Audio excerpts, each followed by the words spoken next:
Good morning, everyone, and welcome to GameSpot's Gamescom pre-show. I'm Lucy James, joined today by Timur Hussein. Lose your shirt. Lose your pants. Lose your mind. It's Gamescom. Lose the attitude. Lose the frown. Lose yourself. It's Gamescom. And Kelly Flagey. Hello. So sorry, we really just sprung that old game trailers song on you there, but honestly, it's a classic and it gets us very hyped for Gamescom. And Gamescom doing things very differently this year. Ordinarily, we would be in the Köln Messe in lovely Cologne, Germany, hiding from the hordes because it is a very, very busy trade show on the floor of the business center. That is actually what happens because it's like, what, 300,000 people? Too many people. Too many people, some would say, but it's always like a really fun show, and I personally am very sad it's not happening this year, but it's all moving online. Jeff Keighley is doing his Gamescom opening night live very, very shortly, so after our pre-show, you can go over to Jeff's pre-show and then watch the extravaganza. It's going to be 2 hours long or so, plenty of announcements and exclusives. So let's get excited about it. Let's talk about what we know we're going to see at the show, because Jeff has been teasing some of these reveals on Twitter. So I've got a list here. Let's work our way down. Let's start with Star Wars Squadrons. We've got a world premiere new look. Not long until that game launches. Tam, Callie, which of you are more excited for this one? Well, it'll probably make me motion sick, so probably Tam. I mean, yeah, I'm. The jury's still out on whether I was going to throw up in the cockpit of a Star Wars fighter, but I'm definitely excited to it. I think I'm getting caught up in the infectious hype for it, mostly because one Rob Handlery is very, very excited about that stuff. He gets like hyped about Star Wars in a way that I wish I could get hyped about Star Wars, but I can't. I wish I could get hyped about anything. Yeah, right? I like to feed off of him like some sort of hype vampire. But I'm interested to see what they show. I think we might get a little more like story stuff. I feel like the last trailer we got was a pretty good first volley. Like, look at, this is legit gameplay wise. It looks cool. We did a preview straight after, which Rob actually took on, and there's like a video on YouTube and on site that kind of is pretty good at explaining why that game is interesting and why it could be a legit good Star Wars like fighter experience. But the story part of it is still what's kind of a mystery right now. They've done vague information about where it's kind of set and some of the players that are in kind of the narrative, but I'm excited to see more of the story itself to hook people in, give it that emotional kind of anchor for everyone, which in turn will make, Rob take his trousers off and do weird things, which is exciting. What? Well, I took a turn. I know. I too am. I feed off of Rob's hype for this game. I've always loved Star Wars video games. I did do the I forget what it's called, but the ride at Disneyland, and I had to close my eyes the whole time. So I'm like not sure I'll be able to play it. But I've always loved Star Wars video games, so I'm really excited and I'm intrigued. Do we know if it's a canon story? Do we even know that? I assume all the stuff now is, because ever since they wiped the slate clean with the old stuff. But no, I'm agree. I'm excited for this one purely because playing X-Wing versus TIE Fighter are some of my favorite memories from being a kid. I love those modes in Battlefront. That's, my multiplayer mode of choice there. So, yeah, I'm hyped to see more of Squadrons. We have a lot of games to go through, so let's work down the list. Probably not going to touch too long on a brand new animated series for Blizzard, all about Warcraft, Afterlives. I will say, like, they make them coolest like cinematic sequences in the business. If even a small amount of that transfers over to this animated series, which I assume it would, it's going to be interesting. It's going to be amazing. I'm surprised that it's taken them this long to turn Warcraft into some sort of animated series. It's perfect for it. They've got literally years worth of material to do this, so I'm excited for this. Yeah, me too. I'm sad it's not Overwatch though. Give it time. If this works, everyone watch this so that we can eventually get a Overwatch and maybe even a StarCraft one. I love that. Oh. And if you call it an anime, Timur and I will fight you. It's not an anime. It's not an anime. But it does look cool. Yeah. It's an animated series. Yes. There you go. We also have new announcements from Spellbreak, electrifying announcements allegedly. I still haven't tried Spellbreak, but I know Michael Hyam on our side played a bit of it, and he was kind of stoked for it, so Yeah. I might give it a go. I'm a huge fan of electricity, so I'm up for this. I mean, sure. I mean, Bloodborne, electricity, two Yeah. of his favorite things. Yeah, Two things, yeah. You can't have one without the other. it's true. Speaking of people who can really get you hyped, Michael Hyam is another one. Michael Hype Man, as Yeah, some there we call go. him. Yes.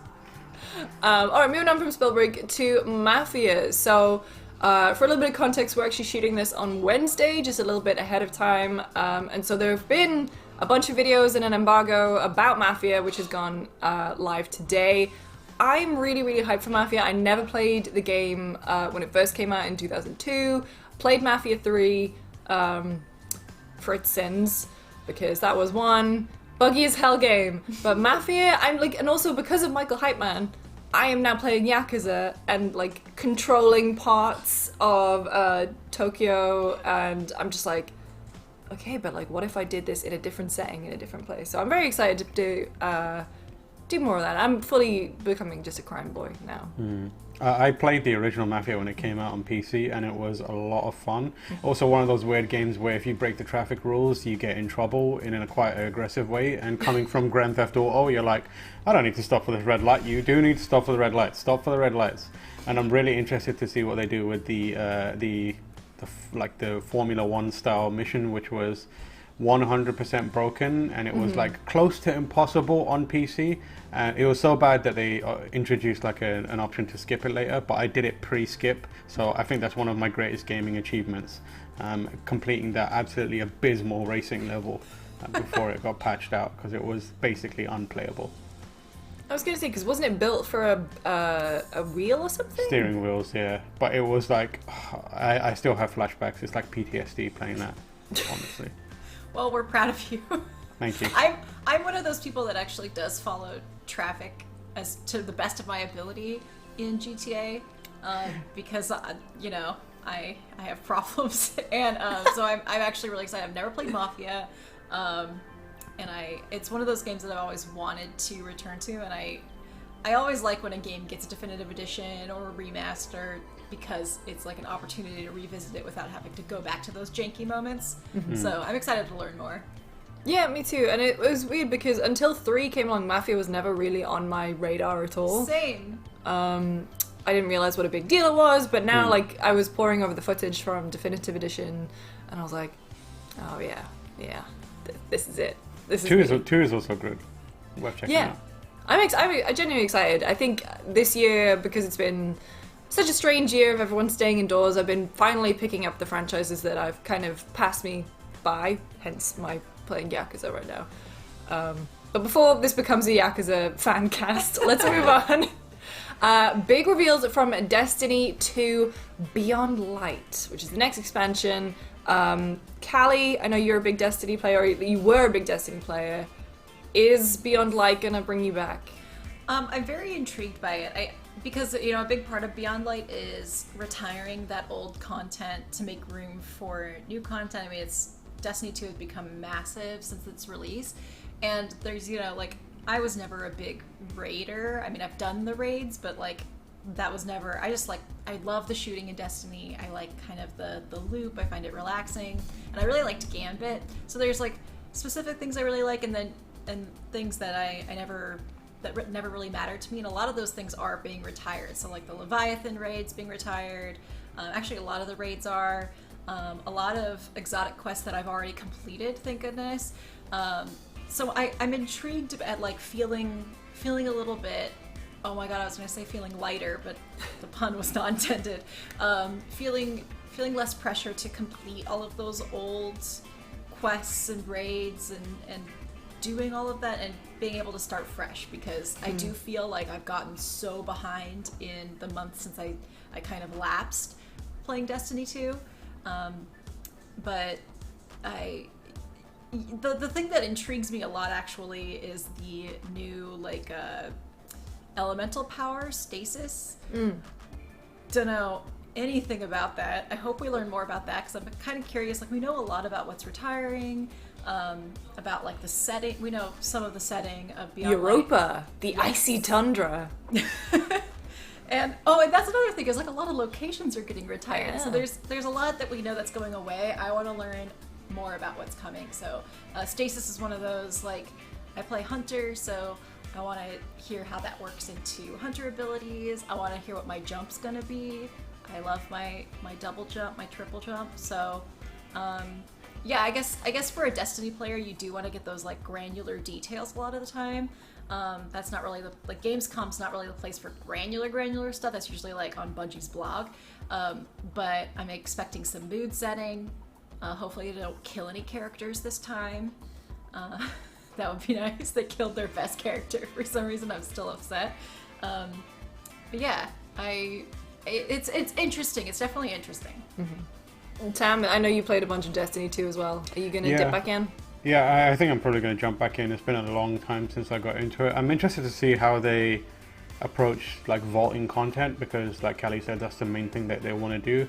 But I wonder if it's purely based on what's being played versus what's not being played that much, or if there's an element of, can we streamline this so when we launch on PS5 and Xbox Series X, the content that's in there is like the best stuff that will get newcomers on board and streamline them through the process to get to the end game stuff. I imagine that would be the smart thing to do, without kind of creating new SKUs and fundamentally overhauling the entire game, just to snip out the bits that might be like fatty and make it a bit more leaner as an experience. So I hope that is the case, one, because I kind of want to power through a lot of that stuff again and get kind of up to speed, but two, because I think it would be more interesting. They've talked about how they're doing this instead of Destiny 3.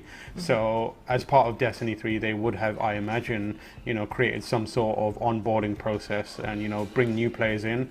So I think they need to retrofit that element of it somewhat into New Light, and I hope they do that. Yeah.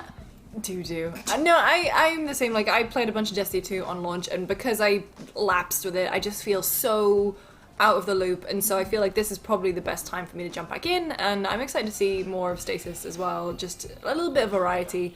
So let's move on from Destiny. Like I said, we're recording this on Wednesday, so we don't actually know what Call of Duty has revealed today. I mean, we know that it's Call of Duty Black Ops Cold War. There's going to be another look at it in Opening Night Live.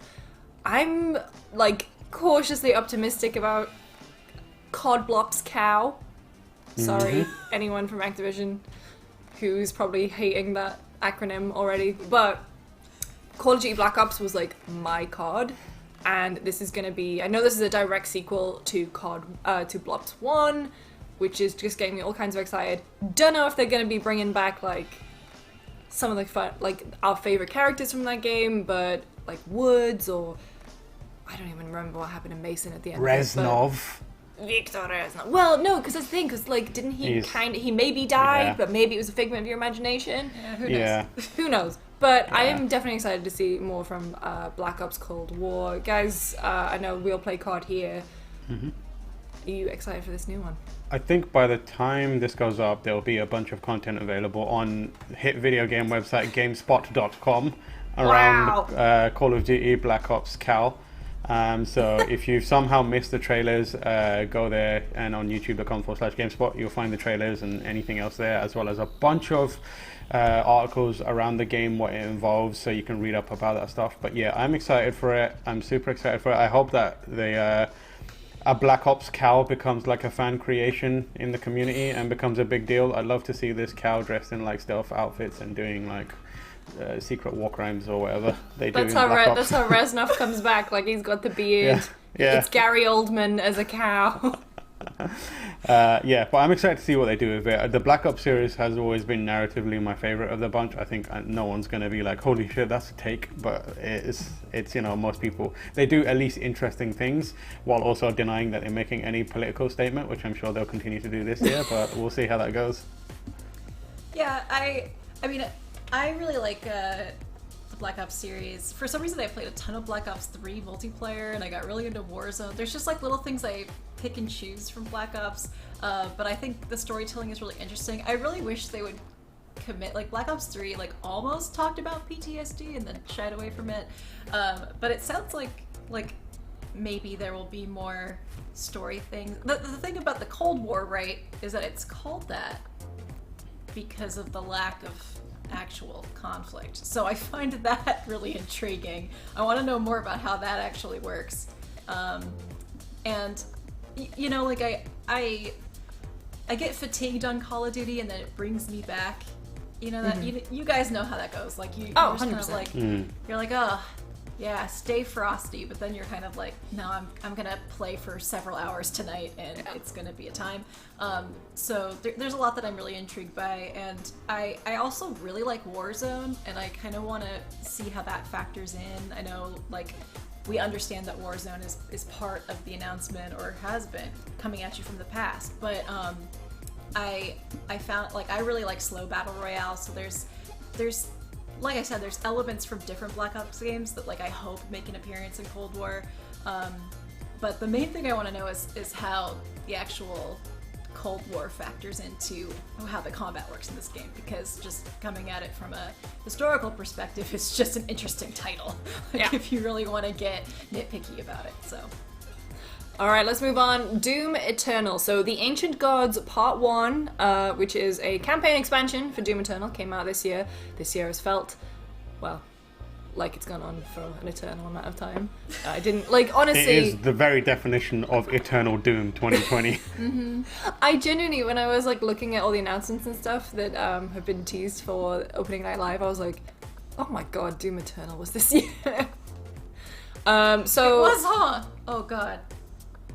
Yeah, it was March. It was the same day as Animal Crossing. So, to put my cards on the table, I never finished Doom Eternal because, honestly, I was at a point where it was a bit too stressful for me because everything else is going on. But I did really enjoy it, and actually, because of the accessibility options, I could play this one. Unlike Doom 2016, which I could not play because it gave me intense motion sickness. Ancient Gods, though, I was watching, like, the little teaser trailer. It does look very interesting. I don't know if it's enough to get me to go back into Doom, though. Did either of you guys play Eternal? Tam, I know you did a bit on Xbox. Yeah, so I had the Xbox version. I played that, and it made me feel a bit sick, but I just recently got the PC version, so I'm going to hop into that because there's a little more, like, features that you can mess with to reduce motion sickness, so I'm going to try that. But I'm excited to know that after... Because I liked what I played mostly. I feel like it was perhaps overreaching in what it needed to do to be a bit... The levels were very, very long. Yeah, very long and unnecessarily elaborate. Like, I feel like... I'm not going to say, like, they don't understand what made the original version of... Like, not version of Doom, but last time they released the new Doom reboot good. But, like, what I liked about it was, like, short, sharp, punchy, like, incredibly high-octane... action sequences, and now I'm like, do I really need to be swinging from a pole and trying to double jump across the mouths of hell? I'm just like, I could do without that stuff. But once it gets into the actual fighting and the combat and the kind of that movement, it's really cool. So knowing that there's more of that out there, and I do love the melodramatic, like, hell shit that it is constantly doing. Yeah, so it speaks to your goth soul a little bit. It does, yeah. It does. I do like the intelligence of, like, figuring out what kind of kills to do to get health versus ammo. I think there's, like I found that really mentally taxing almost, which so I also didn't finish Doom Eternal. As you guys know, I've been playing Animal Crossing obsessively, so that's the main reason. It's not actually Doom Eternal's fault, but I like when expansions and stuff come out because they do give me an excuse to go back. I kind of feel like I have to justify going back to games that I missed for work reasons. So that'll definitely get me to check it out again. But yeah, maybe the level design will be a little bit less bloated's not the right word, but a little less intensive. Yeah.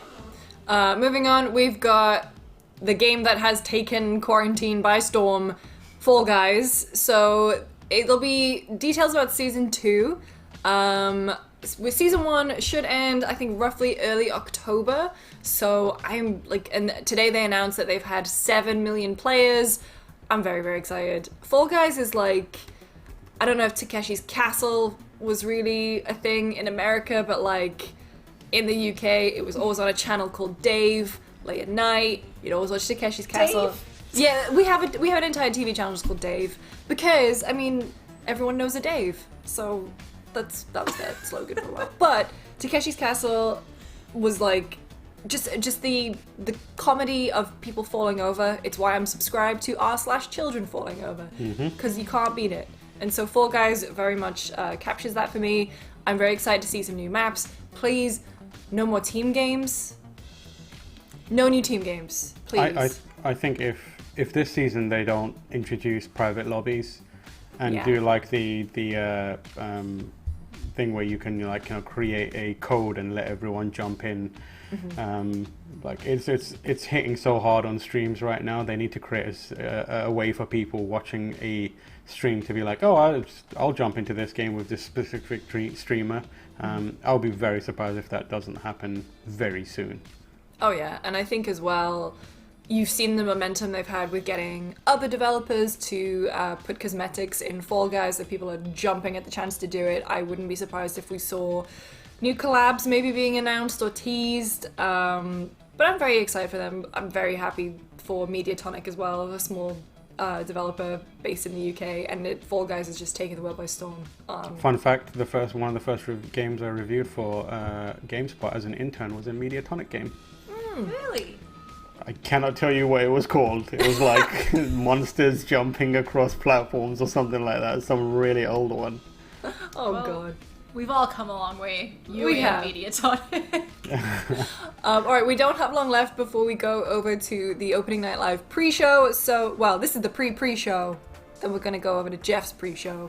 Let's talk quickly about Ratchet and Clank. So it's going to be an extended PS5 demo, which is, everyone's kind of being confused about the world premiere aspect of this one, because it already had a world premiere back in June at the PS5 event. But it looked really good, and honestly, from the PS5 event, it was one of those games that like showcased the power of the PS5 in an interesting way. So I'm excited to see more from it. Callie, are you a Ratchet and Clank fan? Never played a Ratchet and Clank, I'm afraid. Ooh. But you know, I am interested in the power of the PS5. So Alright, Tam? Oh, Ratchet and Clank, or I call it Ratchet and Dank. Great series. Really good platformer, especially for PlayStation. Like, there's not a lot of that kind of mascot platformers doing the rounds right now. Like, we've got Mario. You've got Little Big Planet. There's a new Sackboy thing coming out.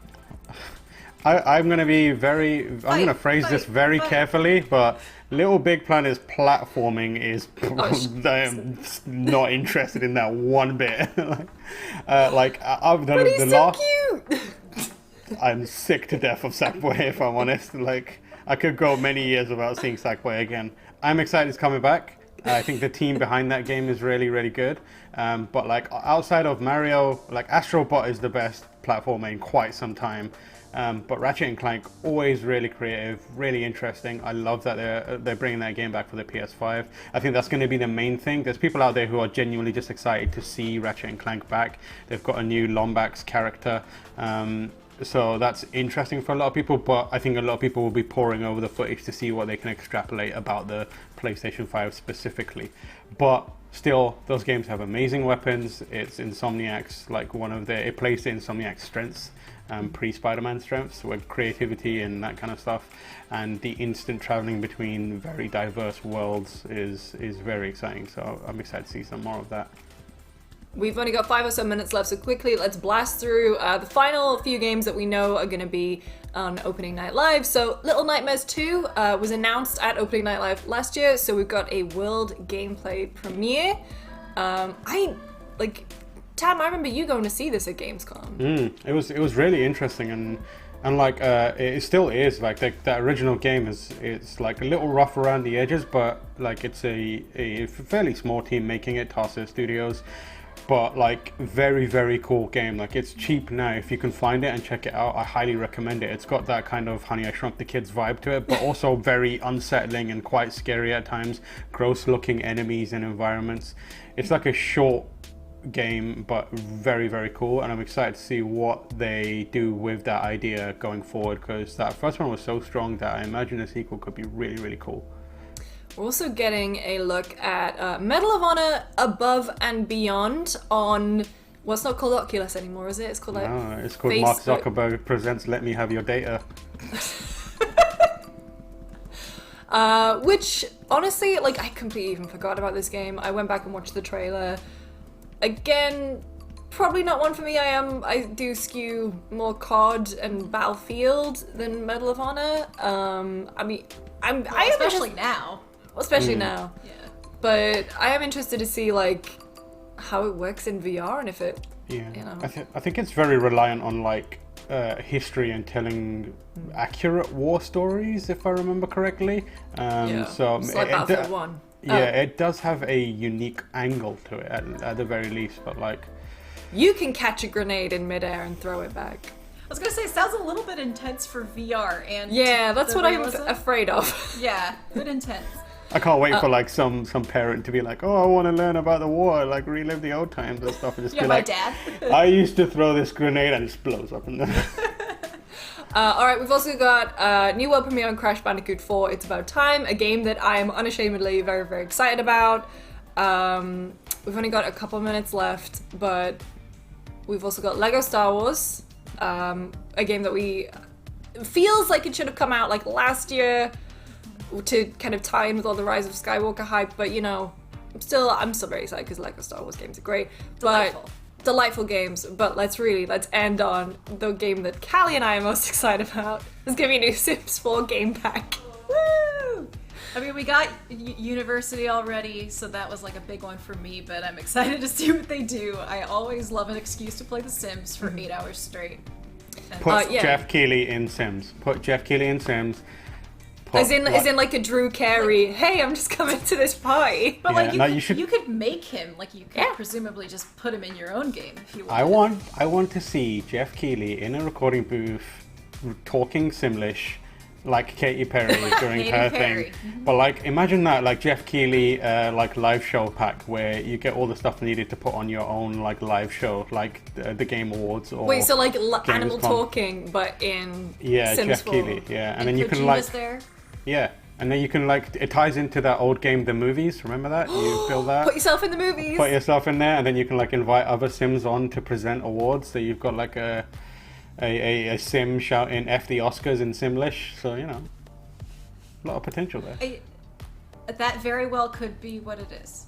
I hope Yeah, You never know. I'm very excited because I mean, Sims has been such a huge part of my gaming life. It was pretty much my gateway drug game to gaming, Yeah, me too.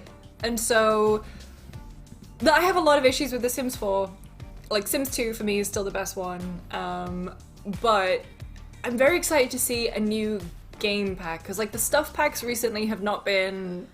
I mean, eco lifestyle and nifty knitting. Not No. the most exciting stuff. I Not the know most that, exciting stuff. that one thing that the team is working on is improving diversity and inclusion in the character creators, so like black hairstyles, better skin tones. So I feel like maybe that was kind of a newer development, so that's a little bit too soon for this, but I'm excited to see. I feel like there's a lot more potential and a lot more they could do with The Sims 4. All right, we don't have very long left, maybe 30 seconds or so before we go over to the Gamescom opening night live pre-show. Quickly, guys, what are you looking out for in this one? Quickly, wildcard predictions, go. Callie, go. Launch titles. I need more launch titles to know about them. Tam. Elden Ring, please, someone, anyone, please give it to me. Anyone, anywhere, I'll take it. All right, guys, thank you so much for joining me. Thank you, everyone at home, for joining us too. Make sure to stay tuned to youtube.com/GameSpot and GameSpot.com for all the big announcements from Gamescom 2020. It's Gamescom. It's Gamescom.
Hello and welcome to the Gamescom Opening Night Live 2020 pre-show. I'm Kyle Bossman, and this is my hot and stinky apartment.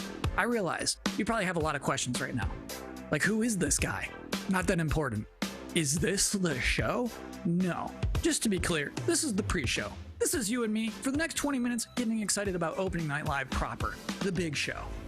That one is going to look nice. That one's got Jeff Keighley. That one's got a budget. It's going to be fancy looking. Not like this. And then you might be thinking, wait, is the next 20 minutes just this guy with his headband talking to me about stuff? No.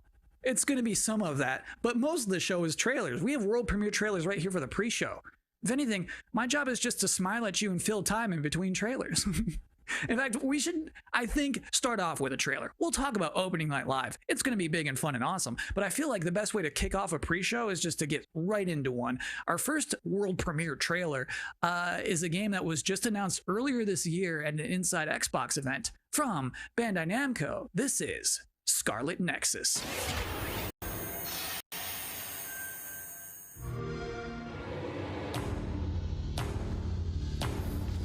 You have to be prepared for anything.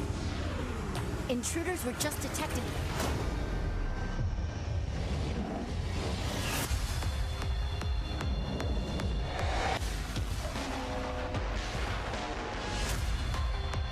We have to work together. Or the world will be destroyed. We have so many different powers. Let's do this.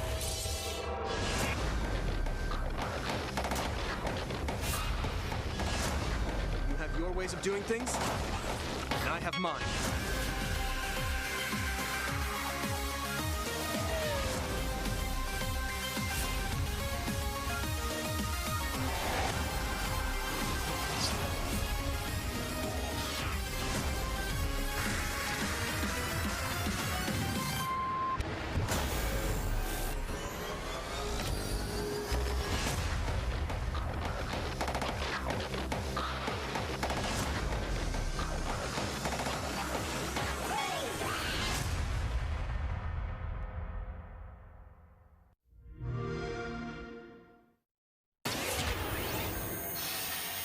If you're just now joining us, this is the Gamescom Opening Night Live 2020 pre-show. That was a trailer for a video game and not an anime, and I'm Kyle Bossman, not important.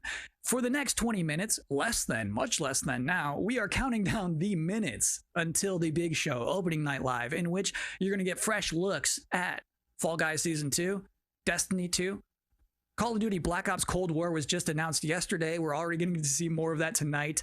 Lots of things to see. Cindy Goodman from IGN is going to be giving out the Gamescom awards for Best PC Game, Best PlayStation Game, Best Xbox Game, as well as talking about some brand new shows from IGN that they are debuting this week at Gamescom. Lots of stuff in ONL. It is going to be a chunky, thick show. But in the meantime, for this pre-show, it is time now for another world premiere on our end. The game next that we're going to see is called Quantum Error. And parents, let me warn you now. It's time to put the kids to bed, because it's about to get scary as hell in here. I don't care if you're in the Western Hemisphere and it is the afternoon. Put the kids to bed.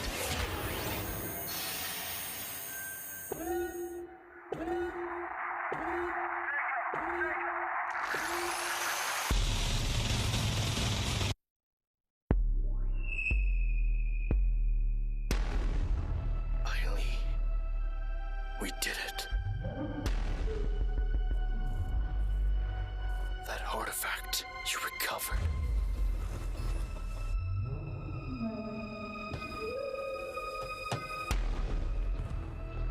Held the answer to all our questions.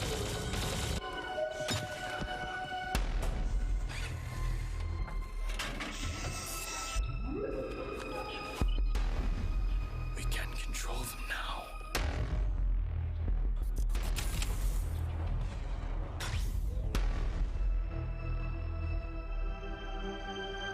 Use them to travel the stars.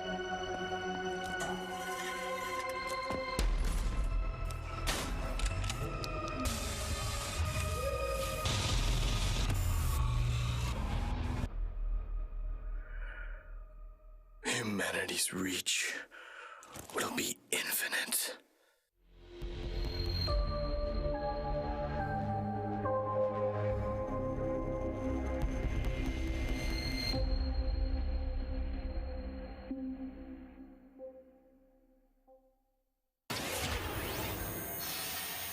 We've got a lot more world-exclusive trailers to go, more pre-show to go, an interview with Geoff Keighley. Next up, we have a car brand synonymous with racing and innovation and a key partner of Gamescom for years, Ford.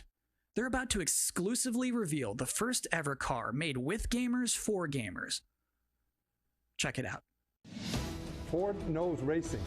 In 2019, we brought our love of racing to gaming, and Team Fordzilla was born. And that was just the beginning.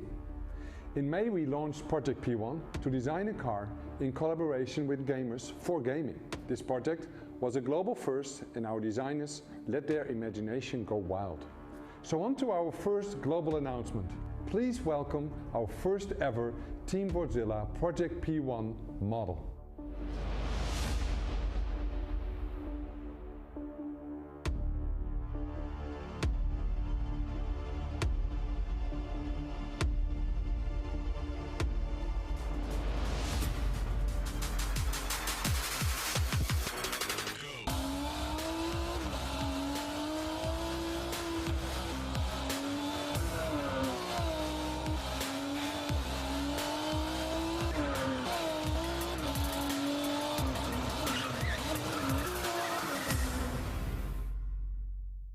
And now our second global announcement. You got us so excited with Project P1 that we are now committing to make a real-world version of this groundbreaking car.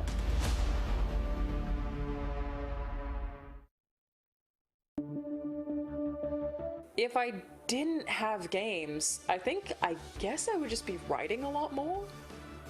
Video games and writing are absolutely my two favorite passions, and I just managed to combine them into a job. So I feel like, honestly, I probably would have finished a couple of books. If there was no game, what else would I do? I mean, I like tech, but you need to do things on the technology. And so if I can't play things, if I wasn't into gaming, yeah, it'll be a lot of TV watching. If there's out there a universe where I'm not a gamer, then I probably would start to game. I think I will try something to put some smile on the face of everyone.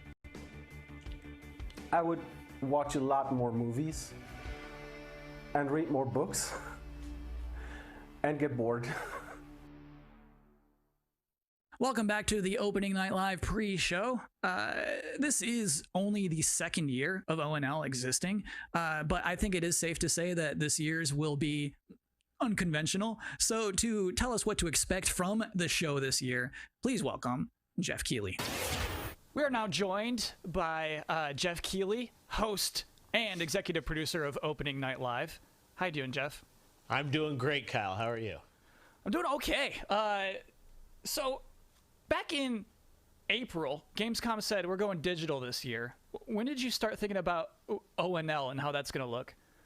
Well, we knew last year we were going to do another ONL this year because it was a big success, but yeah, we had no idea what format it was going to take. Normally we are in Cologne. This year we're doing it from Los Angeles, but I actually, Gamescom came to me and said, we definitely want to do ONL. It's a digital event for the whole world, so even if we don't have something physically in Germany, we still want to do this show with you.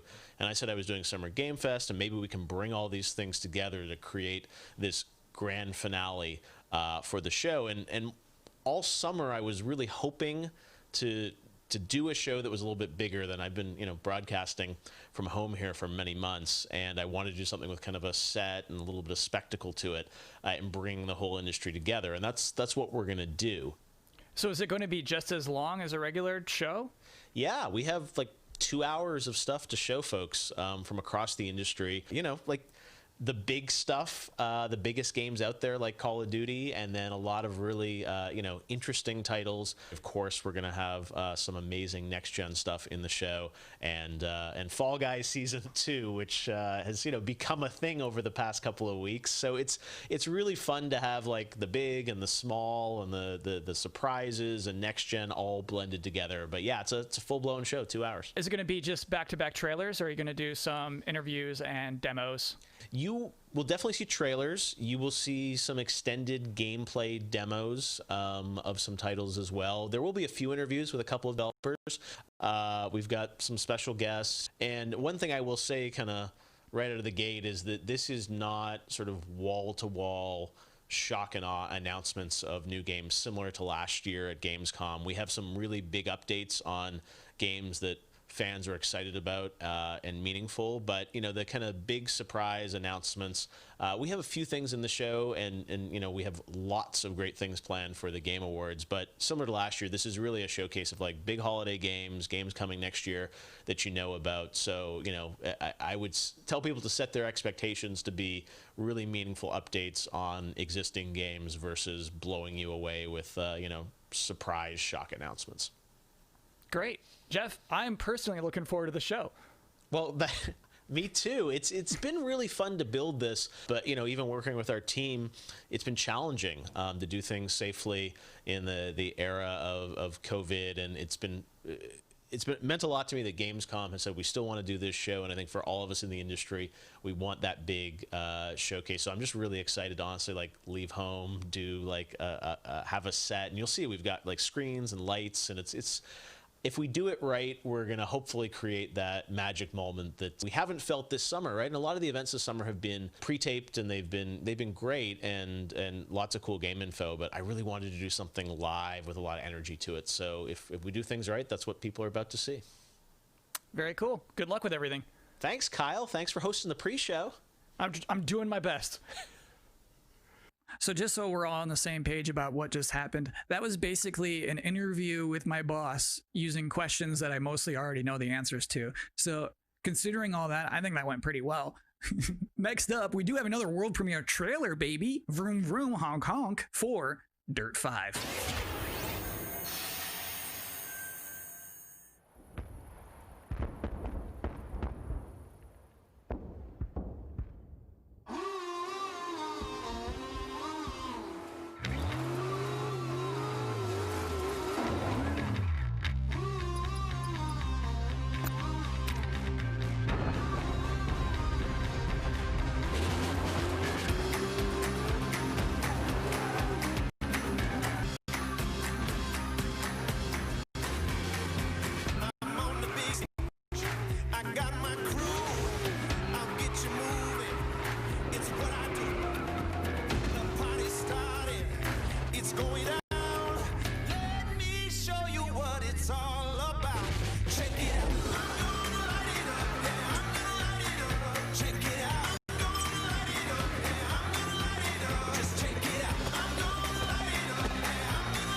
So you think a vampire bit a car and sucked out gas?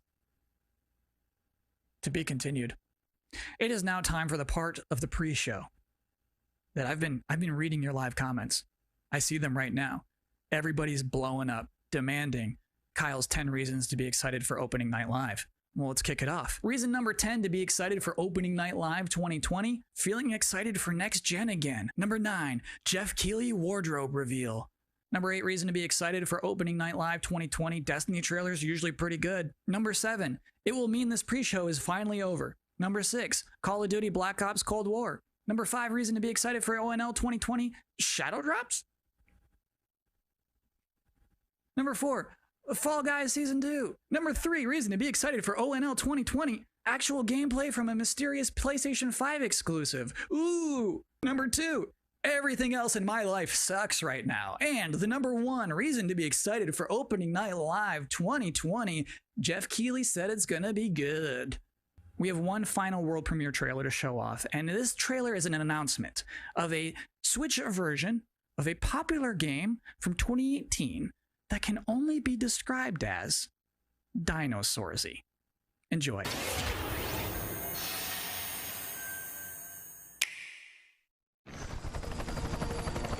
You think that things are going to turn out differently, huh? Well, the ones before you did too. Because they believed that they were in control. And control, well, here's the thing. Humanity is desperate for it. We are seduced by it. But we never really possess it. You see, life can be tenacious and stubborn. Life will not be contained. And what makes us such unique creatures is knowing the power of what we're up against and still believing that we can win.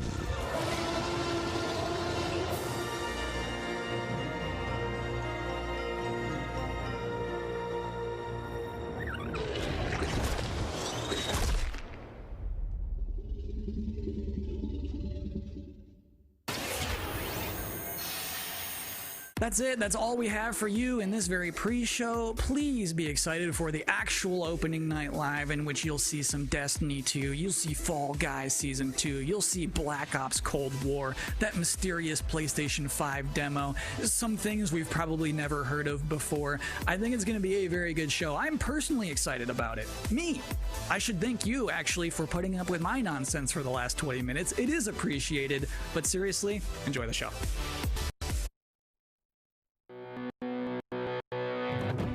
So what's the plan? Time to take control of our world.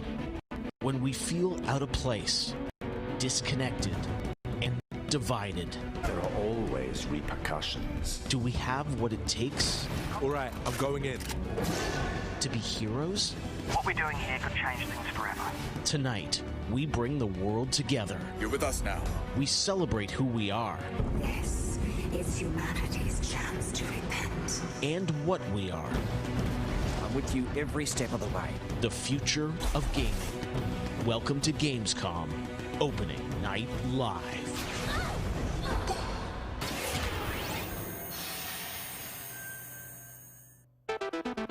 Hello everyone, I'm Jeff Keighley and welcome to Gamescom Opening Night Live 2020.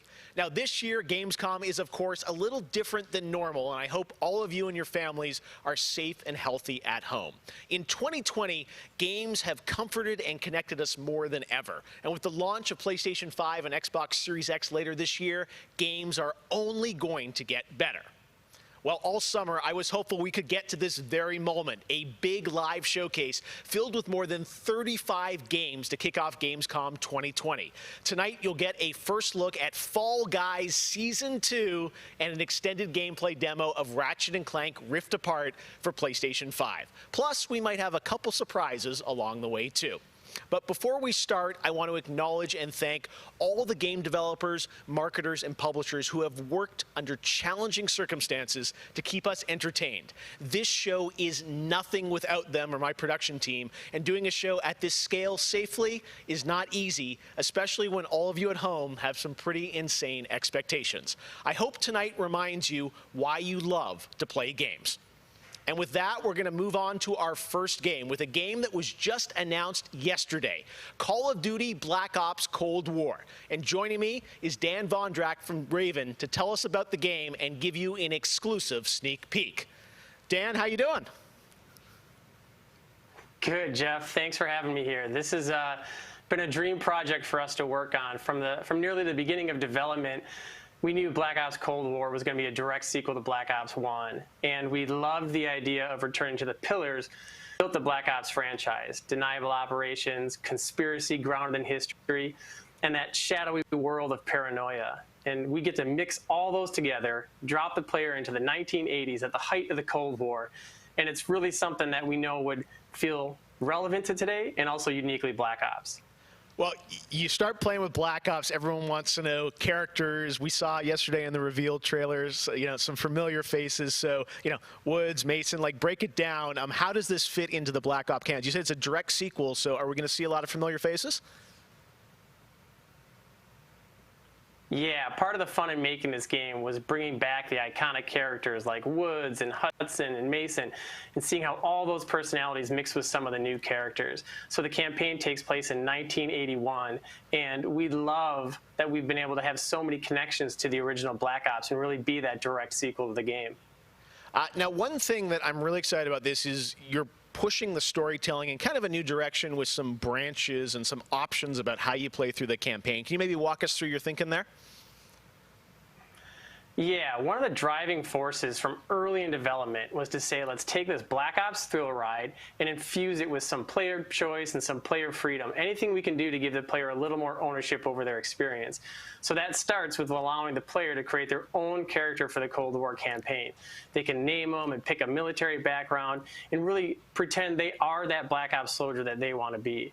From there, we wanted to take some of our missions and infuse optional objectives, multiple paths, and some player choice moments inside some of those missions. And it was fun to find that balance between the hard-driving Call of Duty action and these more non-linear experiences inside some of the missions. So with choice comes the player wanting to feel that impact. So some of those choices earlier in the game and some towards the end will actually shape the ending of the narrative of the campaign. All right, so multiple endings to this game. Yeah, absolutely, absolutely. That was one of the big things for us. It's like we love that Black Ops has always been willing to take risks, and we all know they did some of this in Black Ops 2. And with our story and with these features, we loved paying homage to those early Black Ops games. Oh, yeah, I remember the numbers. All right. Well, Dan, we are excited to see more of it. I know multiplayer reveal is coming in September, but since you got a switch there, maybe you could flip the switch on something exclusive for us. Right? What are you going to show us?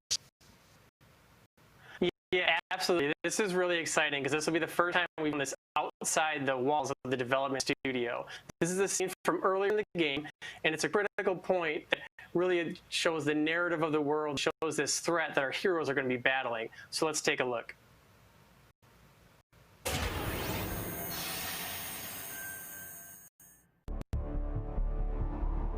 1943. Detailed information from the Manhattan Project was stolen from Los Alamos by the Russian spy known as Perseus. 1968, the Vietnam War. Viet Cong soldiers orchestrated by Perseus attempted to steal an American-made nuclear bomb from a U.S. firebase. 5 days ago, while on a mission, we acquired intel that Perseus is in play again and planning an attack on the West. Perseus. The CIA's analysts consider him to be the single largest threat to the free world. Mr. Hudson, we're all aware of Perseus. We're also aware he's more myth than fact. I mean, personally, I think he's nothing more than the Russian boogeyman. General Haig, allow me to introduce the man best suited to respond to that. CIA clandestine special officer Russell Adler. He's one of the few people who even come close to capturing Perseus. Mr. Adler, why should we take this Perseus threat seriously? You don't have to, sir. Yeah, then a lot of innocent people are gonna die. Why do you say that? Sir. Every time Perseus has come into play, it's shifted the balance of the Cold War. After 13 years of silence, if he's active, something big is gonna happen. Something that will affect the free world.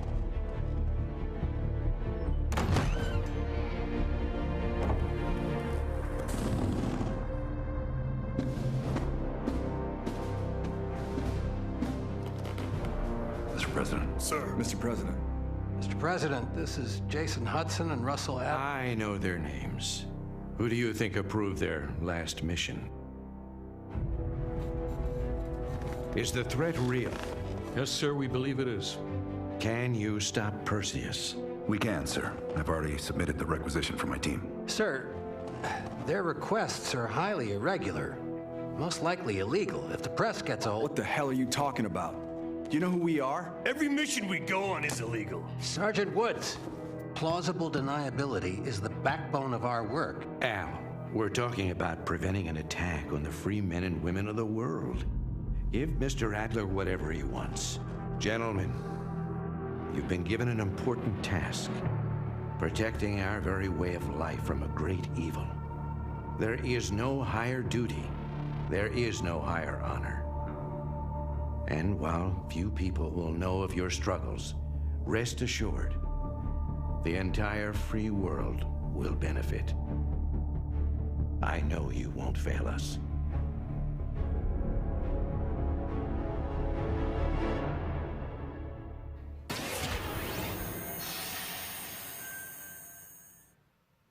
Tonight we have some new game announcements for you guys as well, including this one, a new next-gen narrative action-adventure game from Reflector Entertainment in Montreal. It's called Unknown 9.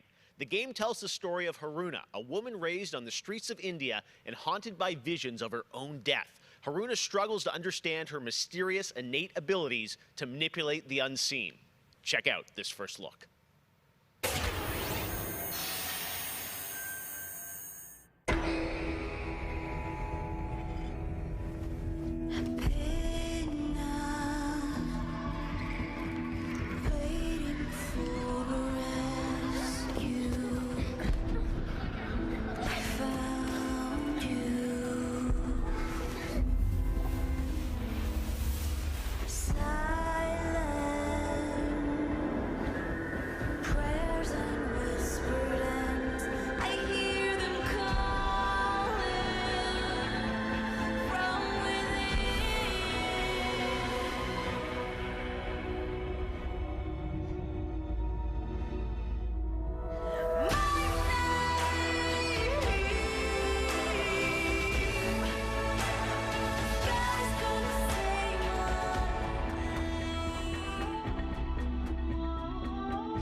All right, let's get to the gameplay. One of this year's biggest games has been Doom Eternal. Tonight, we've got an exclusive first look at the campaign expansion called The Ancient Gods Part 1. Check this out. We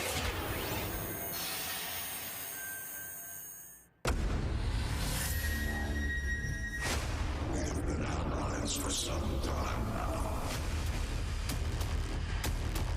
I knew you were the moment you set foot in the room.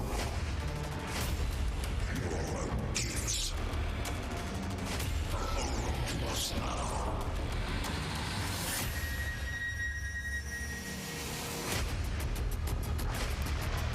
The Slayer has arrived. Please proceed with control, but assertive aggression.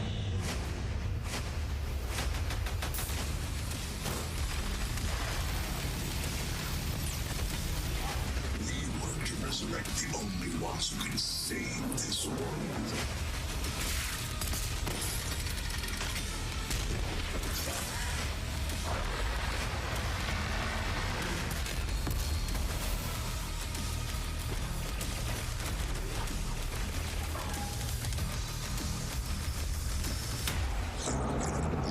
To serve the gods.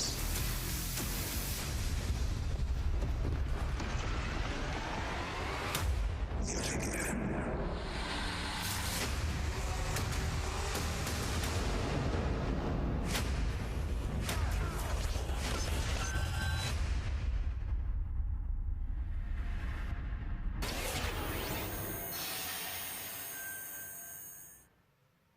"2020 marks the 25th anniversary of a legendary game studio, BioWare.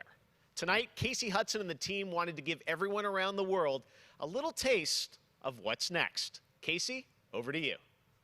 Hey, Jeff. It's great to see you again. You know, 6 years ago, we were on the stage with you at the 2014 Game Awards, accepting the Game of the Year for Dragon Age Inquisition. And since then, we've been imagining new ways to use next-generation technology to bring the world and characters of Dragon Age to life.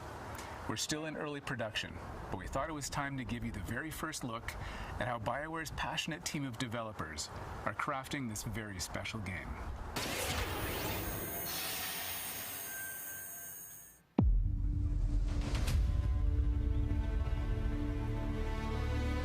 I've been at BioWare for a really long time, so I've got to see it grow up and turn from a company of 35 people to a company of more than 300 people. There's amazing people in the industry. There's amazing stories to be told with other people. I love that character so much. It's awesome. We're very experimental here at BioWare, so we're always coming up with new stuff. We're always trying to improve, innovate, and bring new characters to life for our players and fans to enjoy. The world of Dragon Age really has got it all. It's got frontier stories, it's got mystery, it's got hard-boiled detective stories. And of course, it's all wrapped up in kind of a fantasy setting. You really feel like you're the hero in the Dragon Age world and you're saving people. Dragon Age to me is a wonderful world to play in. I am really excited about the future of Dragon Age. This is an original world, original flora, original wildlife, original architecture. That makes it fun to explore and discover. In the next Dragon Age, you get an opportunity to see new things, new places, and interact with people who lived and grew up in these spaces as well. For the game we're working on now, we want to tell a story. What happens when you don't have power? What happens when the people in charge aren't willing to address the issues? The things that you can expect in the next installment are going to be stories that focus on the people around you and the friends and family you make. Something that we'll be able to look forward to in Dragon Age is a really close relationship with game characters who really become real for you. We want characters to either be loved or hated. One of the best examples of that is Solus. Half the community wants to kill him, half the people want to marry him, then another part want to do both. They call me the Dread Wolf. What will they call you when this is over? BioWare and EA has been one of the forerunners in using motion magic technology, and that makes it way more realistic when you're looking at the characters and the way they walk and move and interact in the world. Players want that suspension of disbelief that this wonderful collection of digital pixels is actually a living, breathing soul. No, it's okay. That's the good kind of rumble. I actually design bosses. I help with the creature design team as well. So I do all of the big threats that you have to go up against. Nobody dies on my watch. For the Wardens! Choice is a big part of what Dragon Age is as a franchise. The decisions you make can affect change in the world. Decision making can mean that a party member lives or a party member dies. And it means owning your outcome and reactivity to the choices that you do make. I just love the possibilities that Dragon Age offers us, and I'm excited to explore a lot more of them. To me, that potential is what gets you up in the morning. It's a fantastic opportunity every time.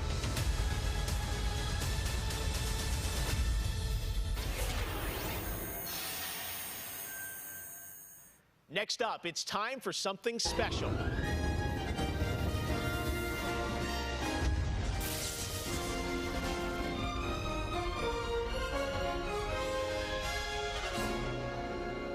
Great Scott! I think there's been a serious miscalculation. Wow, wait, you're, what's his name? Back to the Future? I'm Emmanuel Brown, doctor of physics, not of medicine, and certainly not that quack from Rick and Morty. Yeah, we know who you are, but what are you doing here? I did come back from the future to this precise moment on August 27th, 2020, because it's imperative we launch Surgeon Simulator 2 right now. And what exactly do you have to do with Surgeon Simulator? During the mid-20th century, some friends of mine from Lanarkshire University invented a state-of-the-art medical training facility, otherwise known as the Surgeon Simulator Training Program. Now, 70 years later, we've digitized the experience. It's unbelievable. You can access the program through your computer and then be medically trained from the comfort of your keyboard. And it's available as of, great Scott, this very moment. Tonight, I want to world premiere a few examples of some of the incredibly successful test subjects who have already completed the course. So you're saying a world premiere will save our future? Only time will tell. And speaking of time, I'm off to another world premiere, Avengers 26, The Return of the Son of Thanos, opening 2077. And with that, I leave the fate of the human race in your hands. Just make sure you play Surgeon Simulator 2. Now, doctor's orders.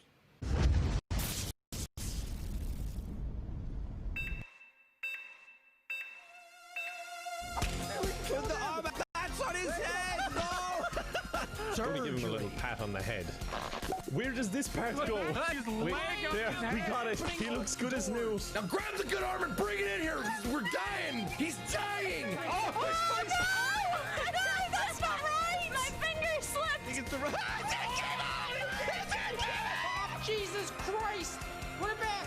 Oh, it just He's fine. He's perfect. We saved him.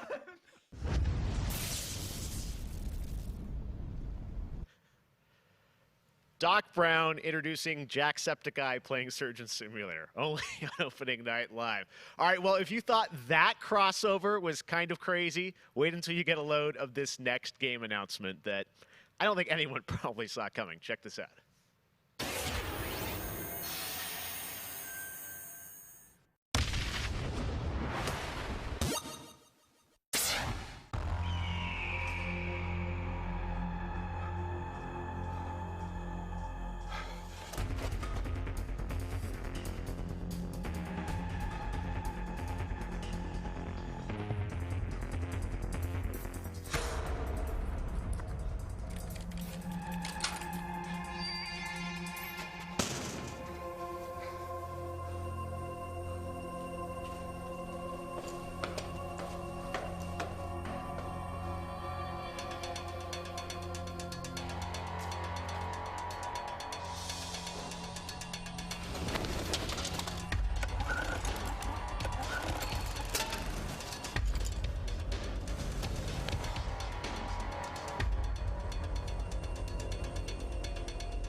Tonight is just the start of Gamescom 2020. Over the next 3 days, there are more streams from IGN and Webedia with in-depth looks at games, a digital cosplay contest, and some special new shows just for Gamescom. Your portal for all things Gamescom this year is Gamescom Now, which you can check out at gamescom.global. Now, one game you'll hear more about later on IGN's post-show is this one, a return of two classic characters that I love. Check this out.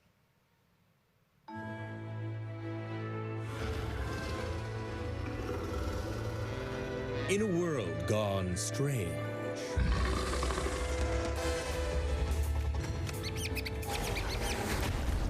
one elite force stands against the darkness. But even they could use some help. Here, slip on this little beauty for effect. Sam, I'm blind. Oh, hello, miss.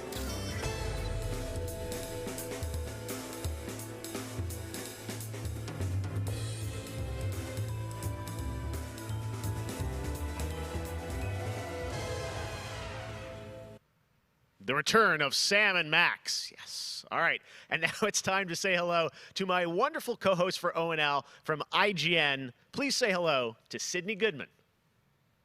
Thank you, Jeff. What's up, everyone? I'm Sydney Goodman, and I am thrilled to be here. Gamescom is always such a fun event, and throughout the show tonight, I'll be telling you about all the different ways that IGN is involved in this year's festivities.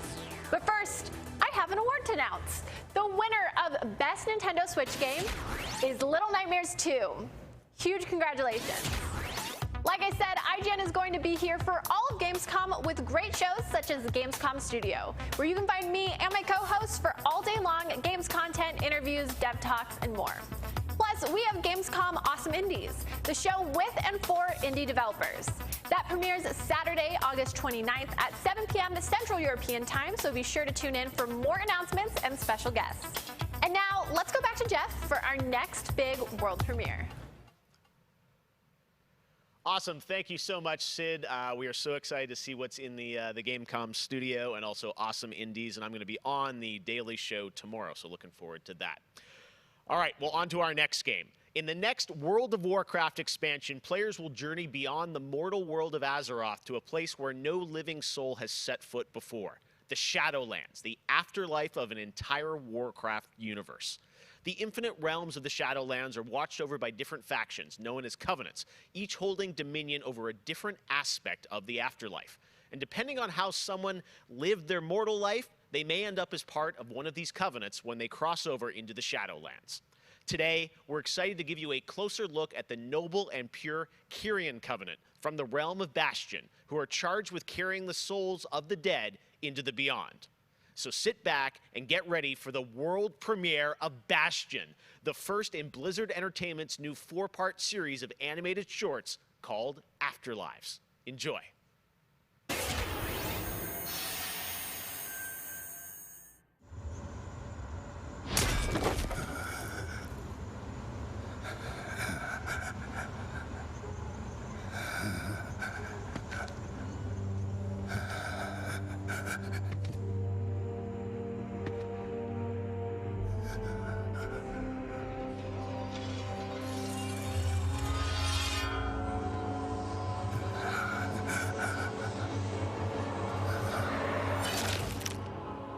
Light, save my soul.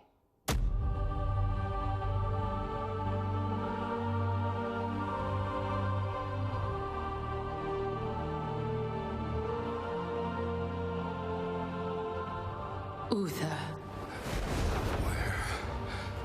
Where am I? Welcome to Bastion.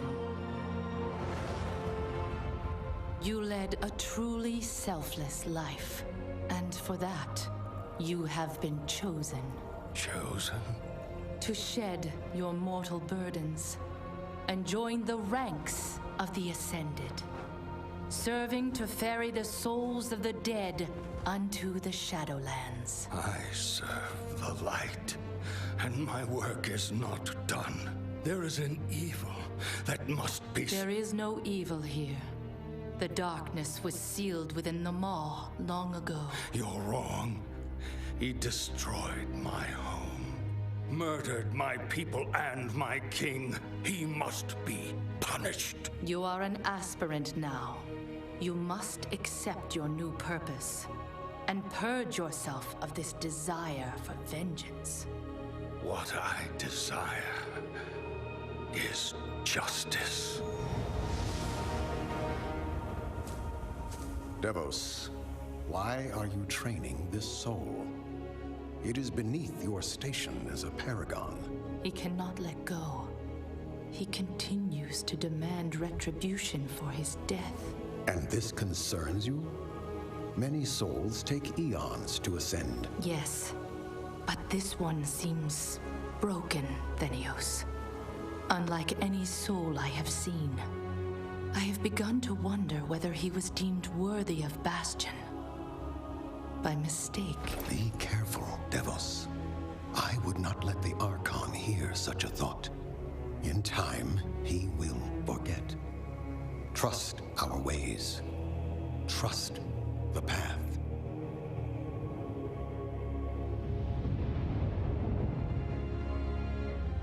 Devos.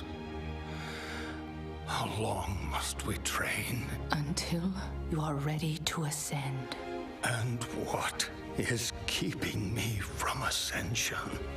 Nothing but the memory of your mortal life. How can I forget when I can still feel his blade? Your soul is wounded? Who did this to you? He was my student. He betrayed us all. Show me.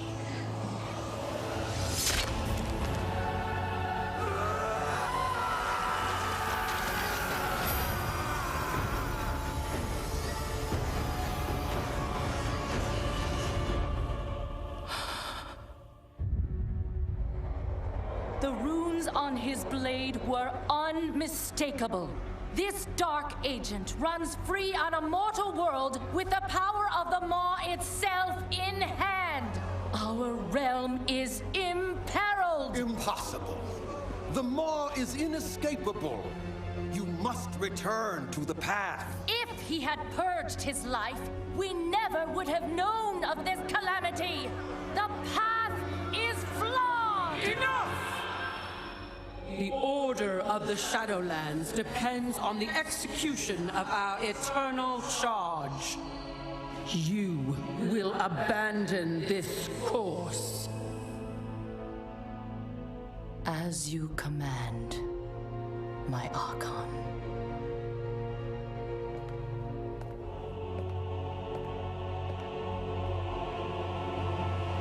Uther! The time of your ascension has come. I thought I was not ready. Do you wish to see him punished? I do. Then prepare yourself.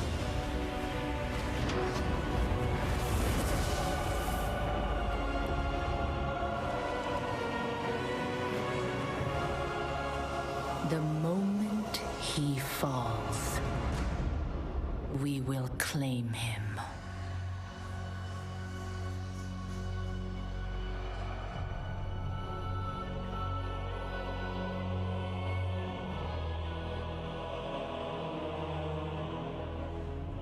I see. Only darkness before me.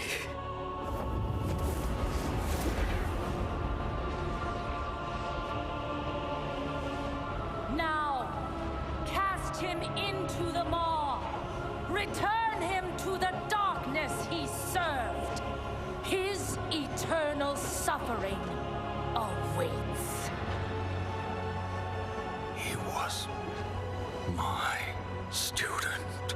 Remember what he did, and take your vengeance. Not vengeance. Justice.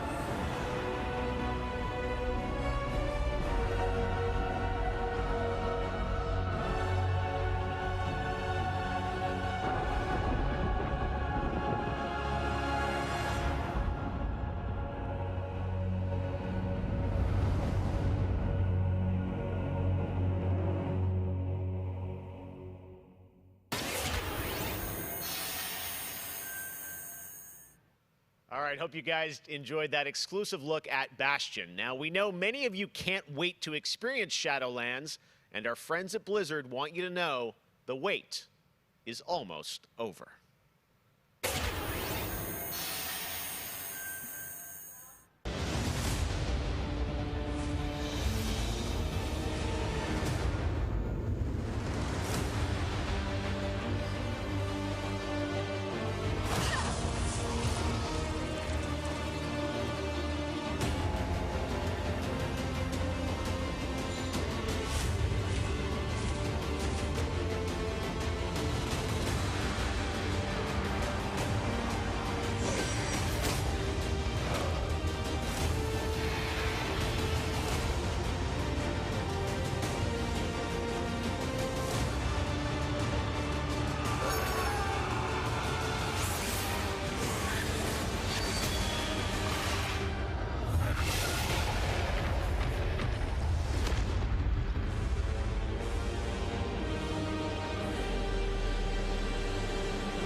October 27th, it is official, and we have so much more opening night live still to go for you. Ratchet and Clank, PlayStation 5, much more. Stay tuned. All right, but now it's time for the announcement of a new universe that is coming to gaming for the first time with a project from a Canadian studio. Check this out.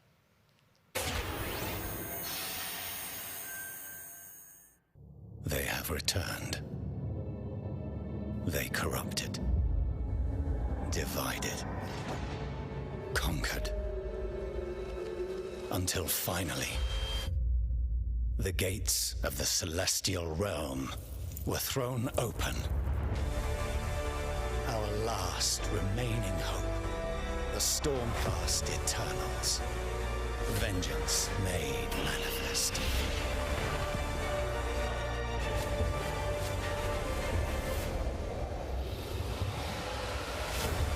Unbound, unbroken, we will take back what the dead have ravaged.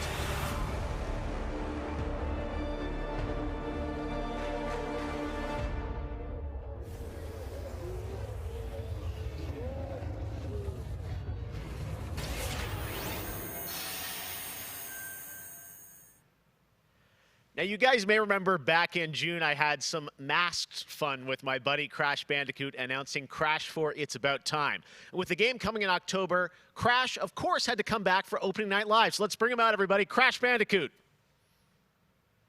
What? He's where?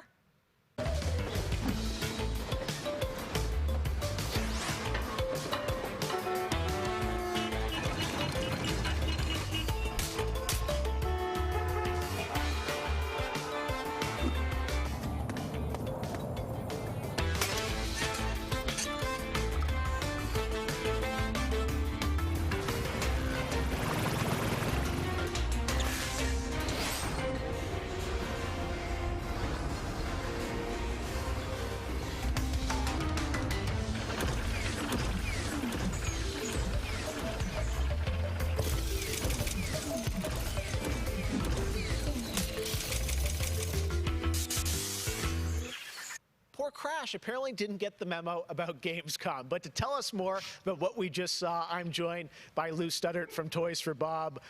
Lou, what did we see there with Crash and the Gamescom bot? Apparently you saw him wandering around Cologne, but what he was hinting at was kind of our reveal of what we call flashback tapes, which are a brand new style of level that we are announcing here today. Okay, so how do these flashback levels kind of play into the overall Crash 4 narrative?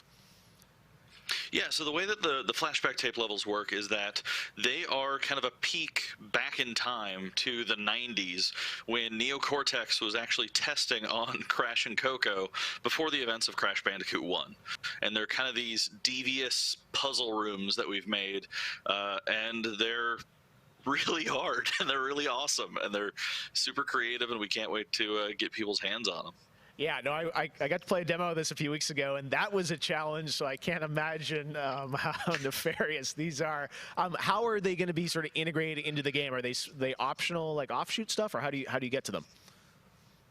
Sure. So players actually have to collect the flashback tapes in the levels themselves. They're an object that they can pick up, and to actually pick them up, they have to reach them in the level without dying. It's kind of our homage to the death routes from the original trilogy. So players have to reach these objects in the level, pick them up, and then once they get them, they'll get access to these unique levels. So beyond the pure challenge, what other fun? How are these fun for players to kind of experience, and what do they get to do in them?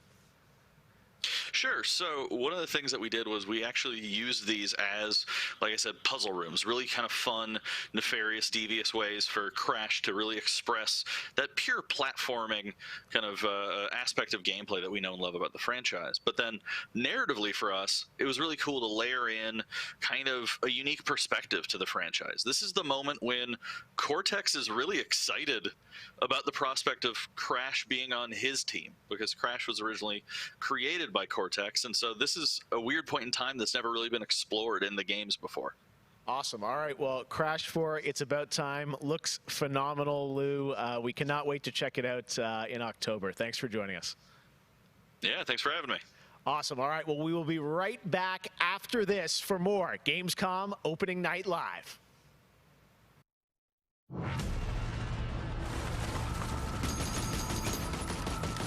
I have become terror. The unseen predator. A rupture that obliterates without warning.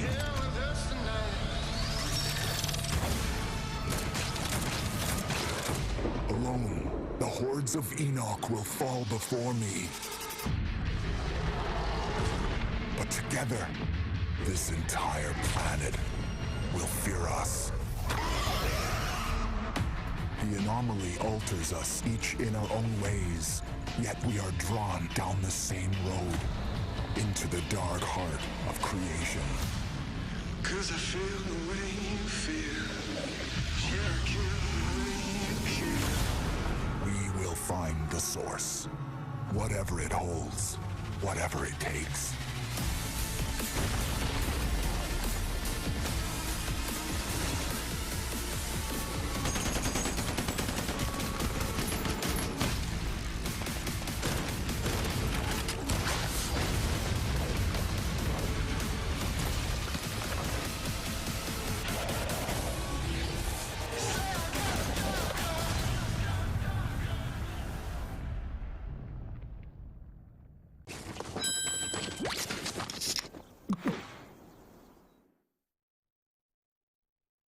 Welcome to the Hyperscape. Enter a contender. Yosh, ikuzo. Leave as a champion.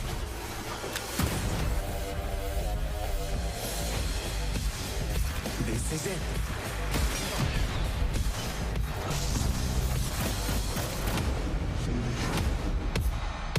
Time to party!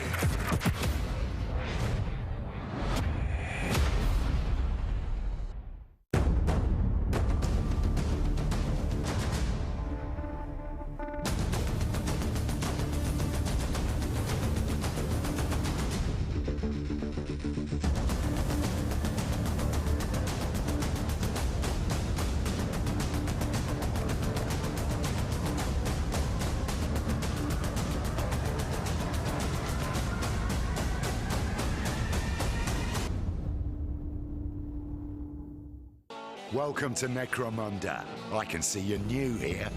Let me get you up to speed. The Underhive's named well. A sprawl of humanity suffering away like ants. Deep underground where we ain't causing trouble but are rich boys and girls, no matter how loud we are. And do we ever make some noise? Every Orlok says they could shoot the tail off a lashworm and they'd splash your head from 20 paces for saying they couldn't. I don't want to say immortal, but when their armor, blood, skin and will are of iron, it's a potent combo. Why would someone like you want to know about an all-female gang of psychopaths, drug dealers, killers, cloners and... Oh, makes sense. And Escher will cut you up just for the fun of it. Goliaths are big. That's it. Anything smaller than them doesn't deserve to live.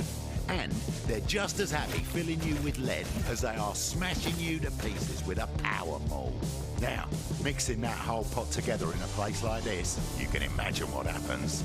Chaos, gang warfare, for wealth, for power, hell, sometimes just for fun. So, think you're ready? Necromunda Underhive Wars comes to PlayStation 4, Xbox One and PC on September 8th. O futuro dos jogos, além de realidades virtuais extremamente fidedignas e realistas, eu acho que também se encontra em formas mais expressivas e absurdas, quebrando cada vez mais esses paradigmas de formato de videogame que a gente tem e sendo usado mais do que nunca como uma ferramenta de expressão artística.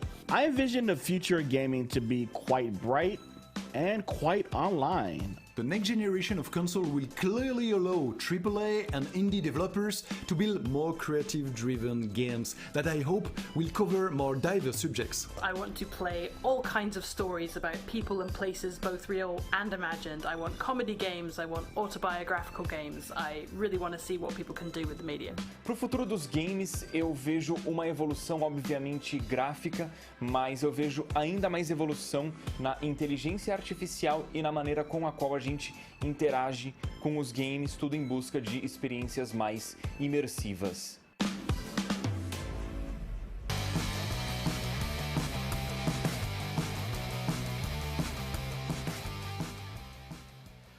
You know, one of the things I love about opening night is that we can show you the biggest games in the industry and also smaller titles that should be on your radar.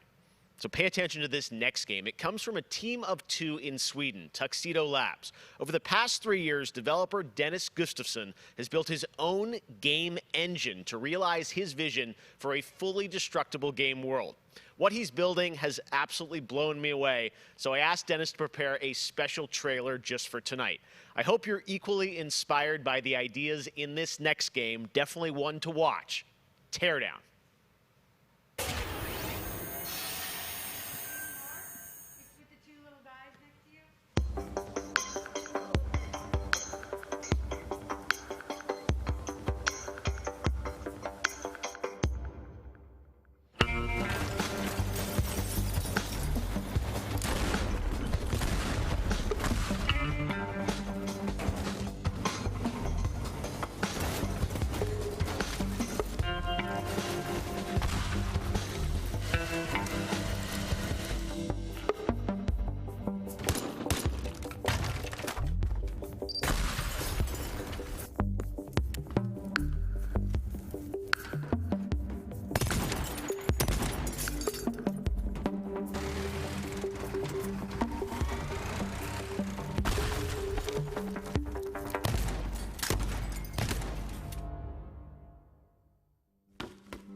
Last year at Opening Night Live, we announced Little Nightmares 2 to the world. Well, the team at Tarsier Studios hasn't shown anything since, but that changes right now. Here is a first look at the gameplay of Little Nightmares 2, which is coming next February, with more to come throughout the week at Gamescom, including a live demo on Gamescom Studio tomorrow.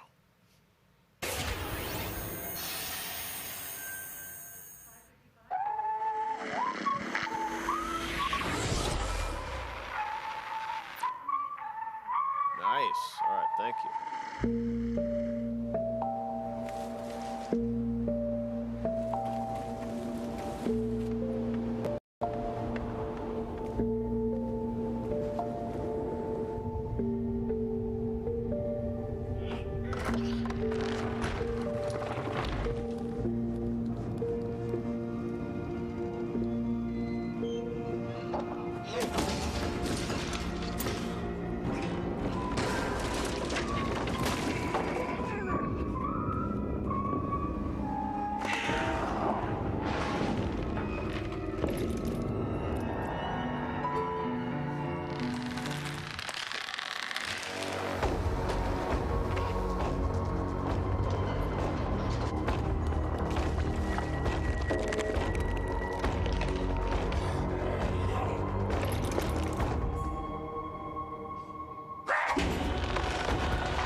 I'm WWE Hall of Famer Jerry the King Lawler, and I'm reuniting with my old buddy Mauro Ranallo to bring you all the over-the-top action in WWE 2K Battleground. Mamma mia!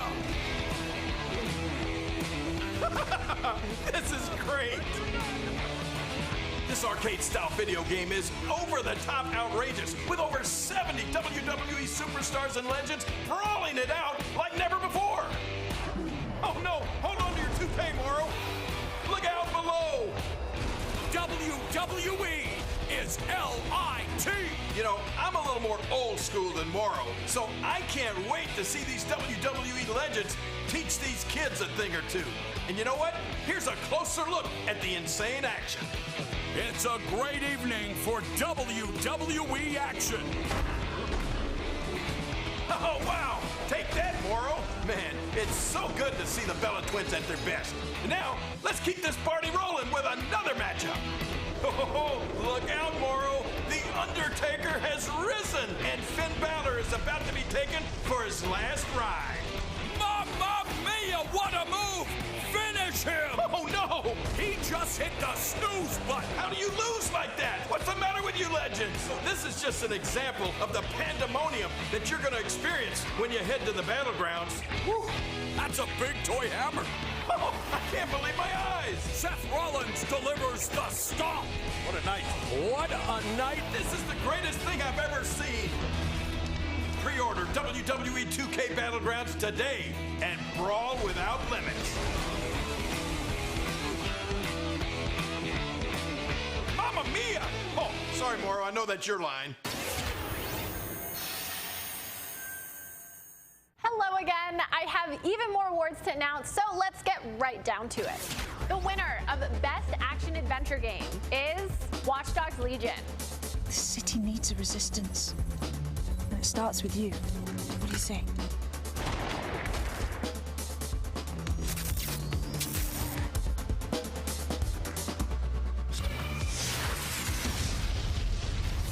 I'm the perfect shot. The winner of Best Action Game is Star Wars Squadrons. Think you can escape? This is gonna be close.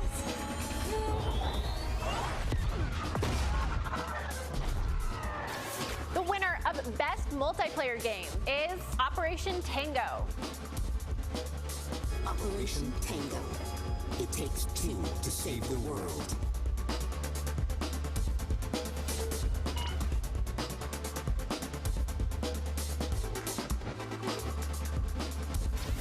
I used to be an explorer. The winner of Best Indie Game is Curious Expedition 2. Did not believe what I had witnessed. It was time for the world to learn my name. Congratulations to all the winners. As I mentioned, IGN will be here for all of Gamescom with great shows and new ways for you to get all your gaming news. Check it out. Gamescom 2020 is the heart of gaming, and you can keep to the beat right here on IGN. We've turned the single biggest show in gaming into 5. Gamescom Now is your virtual show floor with up-to-the-second live coverage.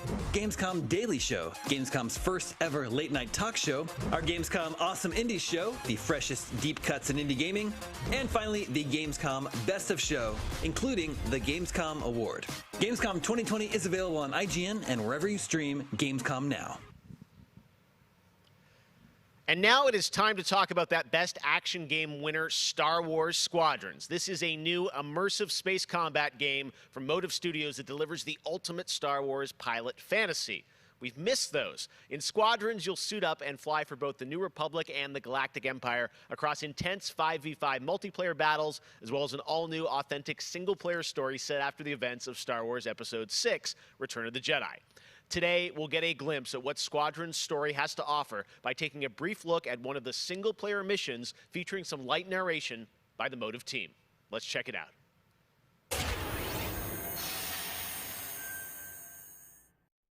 We all choose our path, light or dark, freedom or destruction. The Empire chose to destroy Alderaan in order to spread fear and douse the fires of rebellion. But the heroic pilots of the Rebel Alliance have chosen to keep fighting to show the Empire that we are not afraid. It was their bravery that ended Palpatine's reign and brought about our new republic. However, the Empire lives on, shattered though it may be. As I speak, Imperial forces are edging toward the Bormia sector, hoping to end our new republic before we find our footing. As their empire collapses, they try to tighten their grip. But the galaxy is changing, and you can be a part of it. With the help of brave and daring pilots, this war can end. Make a choice. Fly with the new republic. Change our galaxy for the better. Hi, I'm Suzanne Hunka, narrative producer on Star Wars Squadrons. Our single-player story is one of daring pilots and deep-seated rivalries. Take Titan Squadron, hunt down this Starhawk, and eliminate it. Gladly, Admiral Sloane. Over the course of the story, you'll fly as two pilots on opposite sides of the war.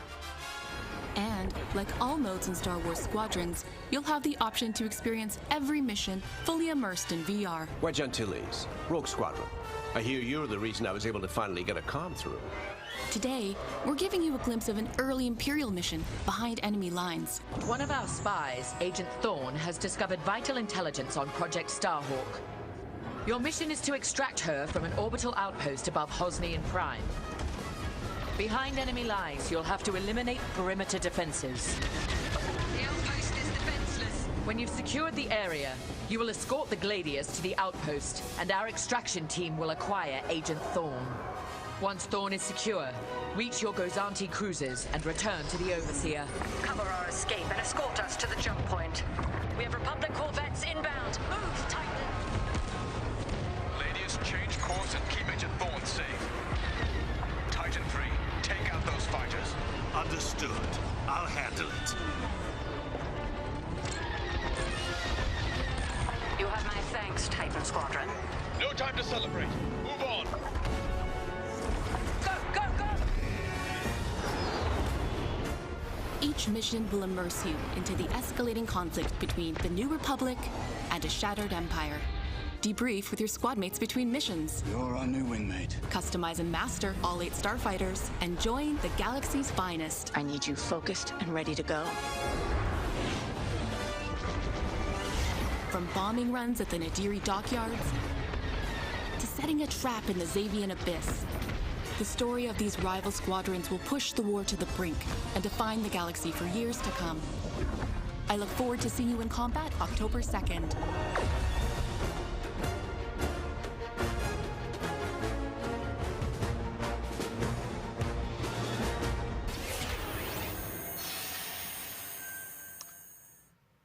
That is not all EA has to share from a galaxy far, far away today. At Star Wars Galaxy Edge, you can enter the world of Batuu, where you can visit Oga's Cantina or jump into the Millennium Falcon on a run to Smuggler's Cove. It was this incredible adventure at Disneyland Resort and Walt Disney World Resort that inspired The Sims' latest game pack. Check this out.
There is even more Star Wars to come later in the show. Lego Star Wars, the Skywalker Saga is up, and as we move into our second hour, we've got Fall Guys Season 2 still to come, the reveal of that, which I can't wait for you guys to see.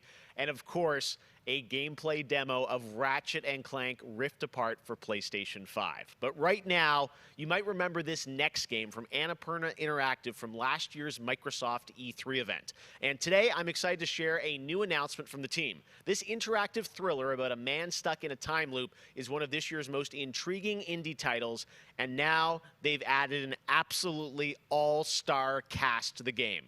Here's a whole new look at 12 minutes.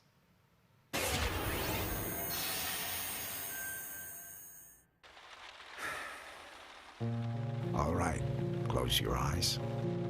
I want you to think of a flower. Look at its contours, its curves. Now I want you to imagine it changing, moving backward, returning to its bud.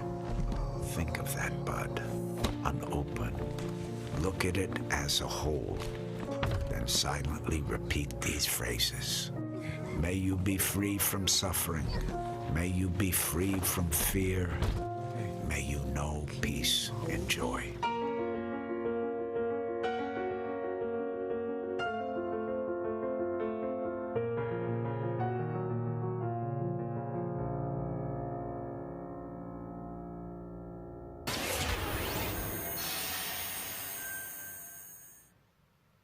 That's going to be a really special indie game. So glad to announce that here on the show.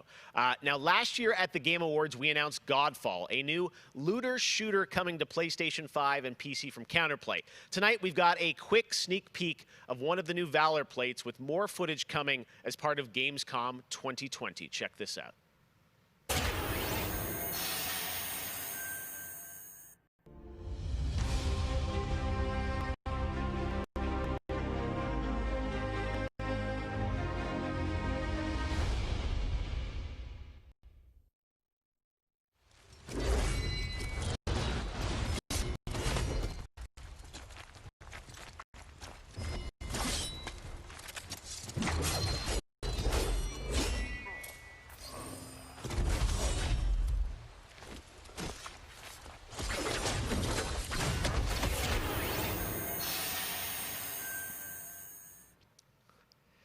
We have much more O&L to come. Exclusive looks at Lego Star Wars, the Skywalker Saga, Fall Guys Season 2. Wait until you see what the Mediatonic guys are up to, and so much more. But first, I'm sure you saw that earlier this week, Heart of Deimos, Warframe's newest expansion, was released on PC, Xbox, and PS4. And today, it's also on Switch, all platforms. Here's a look at the Heart of Deimos.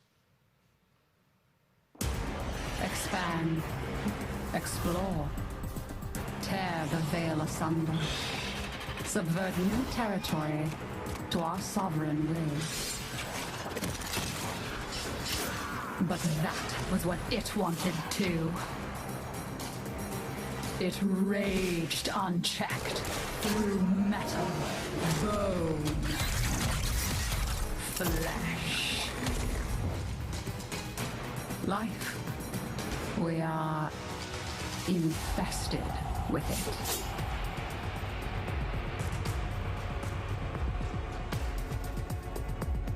What? Visitors? Now, the gateway is failing. The jaws close. The final heartbeat approaches.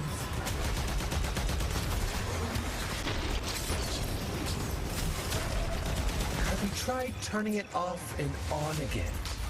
But before we fall, we shall scream. There is one who will hear the heart of Deimos.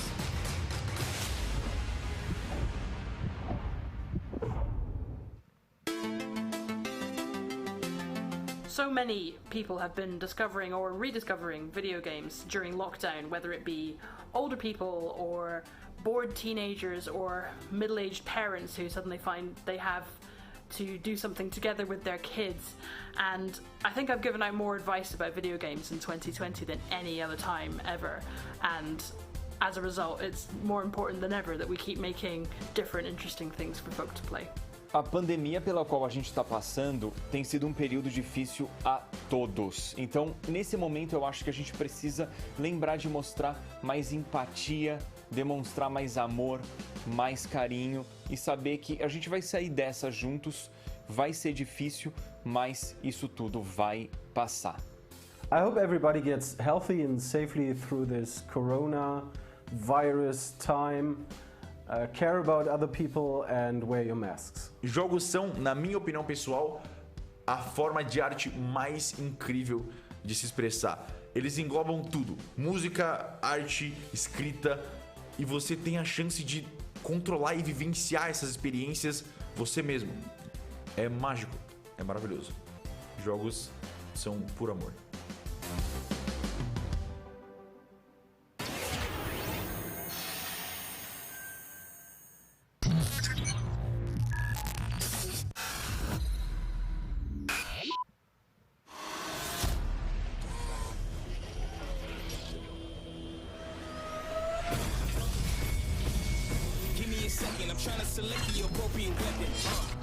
Watch where you stepping, them snakes all around, you know they connected. When I was a kid, my grandmama told me I can't go to heaven, so I stopped praying and asking for blessings and started preparing for my Armageddon. Got nothing to lose, I'm all in. Walking the edge, don't fall in. Enough of the lies, don't apologize, I don't understand. Are you foreign? This is the place, this is the site. Grab all your people and log in. I'm waiting, don't care how long it's gonna take. Watching and waiting for that first mistake. Don't come up missing, just checking the list. I'm always aware of your current position. I just hold on to the perfect condition. Coming alive. Heat of the night. Now is the time.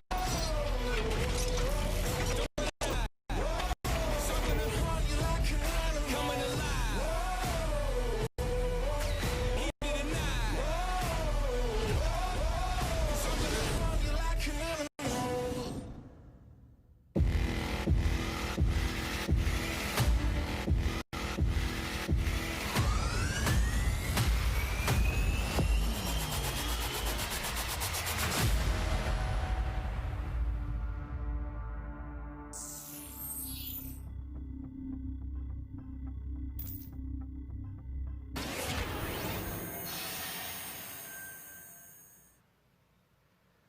All right, guys, we're back officially into hour 2. We've got an hour more of great stuff to show you. Destiny 2 Beyond Light. Stasis, you're going to see a brand new look at that. Fall Guys Season 2 and Ratchet and Clank for PlayStation 5 and so much more across the next hour.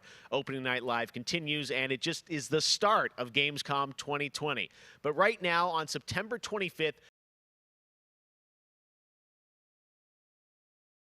Mafia Definitive Edition launches, a comprehensive, built-from-the-ground-up remake of the original Mafia. Tonight, we've got the exclusive debut of the next trailer, called A Life of Reward Too Big to Ignore, which deals with Tommy's induction into the Salieri crime family. Check this out.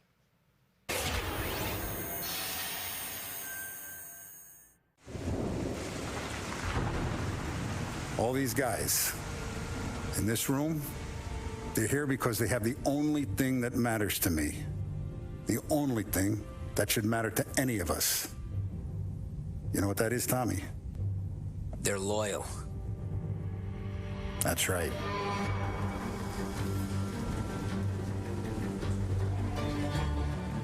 One day you're busting your back, doing an honest day's work in a city that's been trying to scrape you off its heels since the day you stepped off the boat. And then next you're stuffing your pockets full of Salieri's dirty money.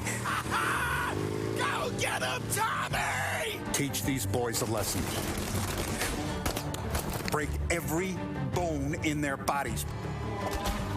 You want me to become one of those Wall Street boys? Don't sass me, Tommy. I'm trying to teach you the ropes, so you don't get strangled by them. Now you stay straight with me, you're gonna be living the high life, Tom. You abuse my trust. Don Salieri, you won't ever need to worry about me. Okay, then. Welcome to the family.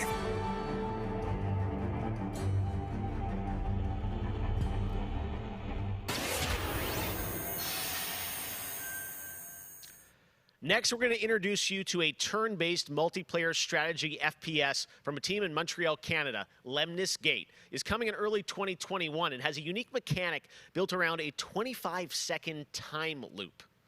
Check this out.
Next spring, get ready to experience memorable moments and non-stop action from all 9 Star Wars films in LEGO Star Wars The Skywalker Saga. The entire series has been reimagined with new fun-filled LEGO humor, and now we've got your first look at the gameplay trailer.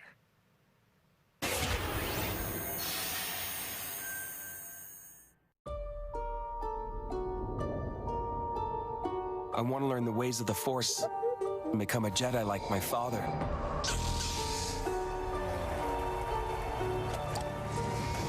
The Force is unusually strong with him. That much is clear. Twisted by the dark side, young Skywalker has become. Help me, Obi-Wan Kenobi. You're my only hope. That boy is our last hope. No, there is another. I'm from the Resistance. Your sister Leia sent me. We need your help.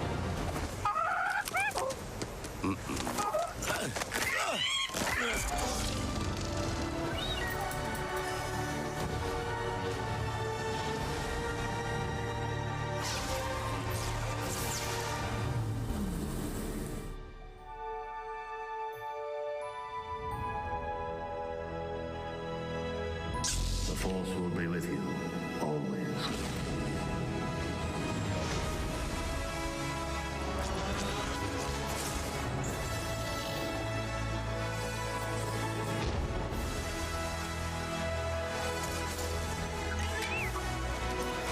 Punch it!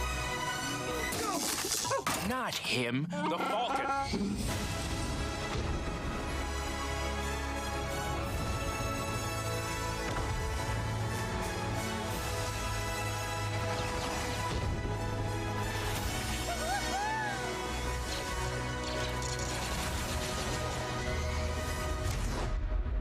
I am a Jedi, like my father before me. So be it, Jedi.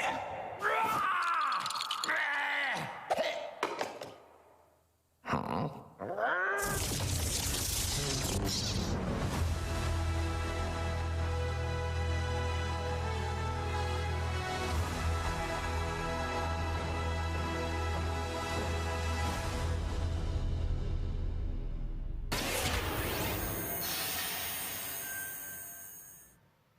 Man, LEGO Star Wars looks so fun, coming to next gen as well. All right, we'll be right back with more world premieres from huge new games like Ratchet and Clank, Rift Apart, Medal of Honor, Above and Beyond, and Destiny 2. But before that, here's a look at a game that is launching tonight on Nintendo Switch and Steam. It's called Struggling from Frontier, a fun physics-based platformer where up to 2 players control Troy, our fleshy hero. Check this out, and remember, you can play this tonight.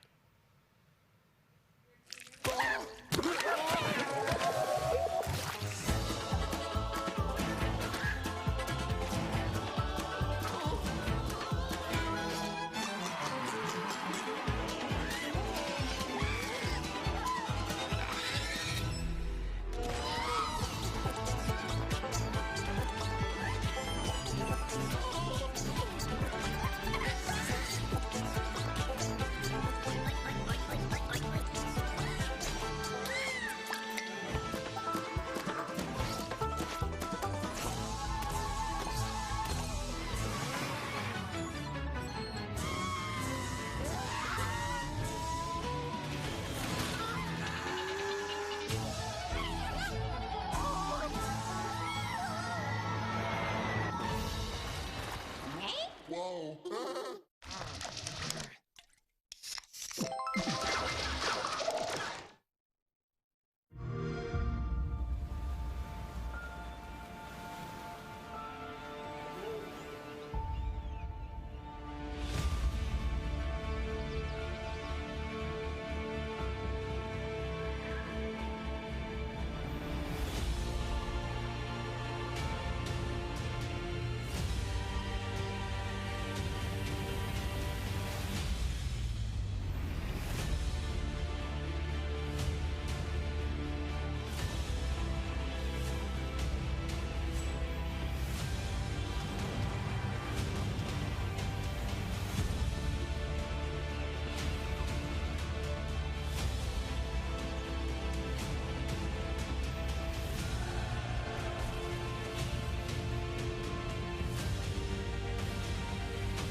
We're near Little Hope. Did you hear that? What more proof is needed that the devil walks among us in Little Hope?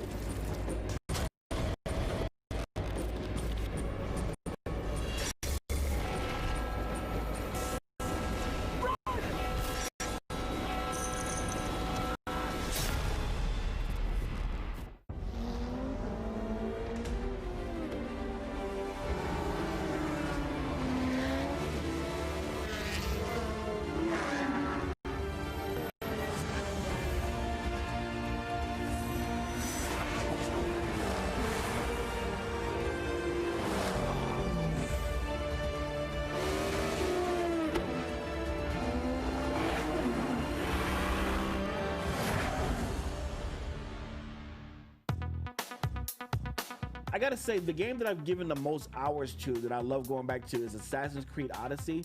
I have to say, since Origins came out, this new reboot of Assassin's Creed, so to speak, that was my first time getting into it, and I have put almost 400 hours into Assassin's Creed Odyssey. At the moment, I enjoy to play Fall Guys with my friends. It's very funny, easy to learn, but hard to master. I have a few games that I binge play, games that I return to every year. Halo, the entire Master Chief Collection, is really a big one for me where that's concerned. But I also still just casually binge Animal Crossing, and I've been doing that basically all year. I haven't put down Animal Crossing since I downloaded it. I find the daily repetitive rhythm so soothing and predictable. Although much like my house, my island is still a complete tip. Up next, we have the award for Best Microsoft Xbox Game. And the winner is Tell Me Why. Congratulations to Don't Nod Entertainment. Well, after a big day of Gamescom events and announcements, you'll be happy to know that IGN is going to help you digest all that info with Gamescom Daily Show, where you can get all the daily highlights and a late night show experience from gamers for gamers. Back to you, Jeff. Thank you very much, Sid. And by the way, congratulations to Don't Nod for Tell Me Why, a really important game that is out now that you can play on Xbox and Game Pass. And as we know, there's a lot going on in the world, and that goes beyond the pandemic. Between social conflicts we're seeing in the news and acts of nature, we can see how vulnerable we as people can sometimes be. And now I think it's as important time as ever to remember to come together and support one another. We are a global gaming community. There are millions of people watching tonight, and I know we're all here because we love games and we know that games are good in the world and can bring us together, and I think we've all felt that in 2020. So I think that's really important to remember amongst all the games and trailers. All right, well, one way as a community we can come together to do some good is the Gamescom Forest. Gamescom has launched a reforestation project by planting a Gamescom forest together with the community. Gamers worldwide can go to gamescom.global and donate to plant more trees. So let's plant a forest together. All right, well, now we're going to move on to another game, and this one was announced back in May. Chorus is a dark space combat shooter where players take control of Nara on a quest to destroy the dark cult that created her, featuring rich, ray-traced 4K 60 FPS environments on next-gen hardware. Here is the first look at gameplay from Chorus.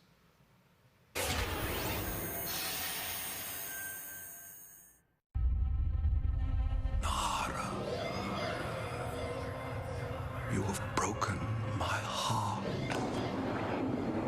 For your betrayal, you will be broken.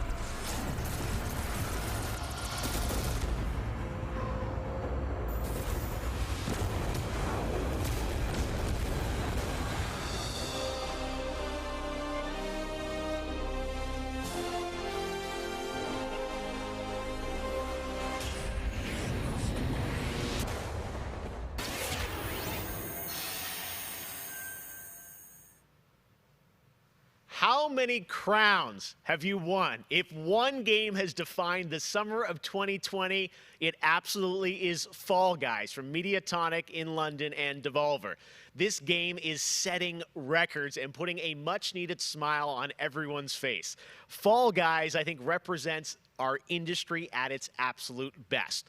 Well, soon the Fall Guys experience will evolve with Season 2. There's a lot of new stuff coming, and tonight, Mediatonic is about to give you an exclusive sneak peek at what's next. Get ready. I think the internet is about to freak out. Here it is, Fall Guys Season 2.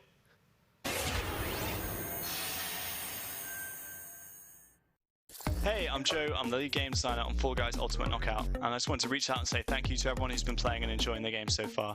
As a team, we've been looking at all the fan arts, the memes, and the montages that people have been posting online, and the response to the game has really blown us away. Today, we just wanted to give everyone their first sneak peek at the rounds and the costumes that they can be enjoying as part of Fall Guys Season 2.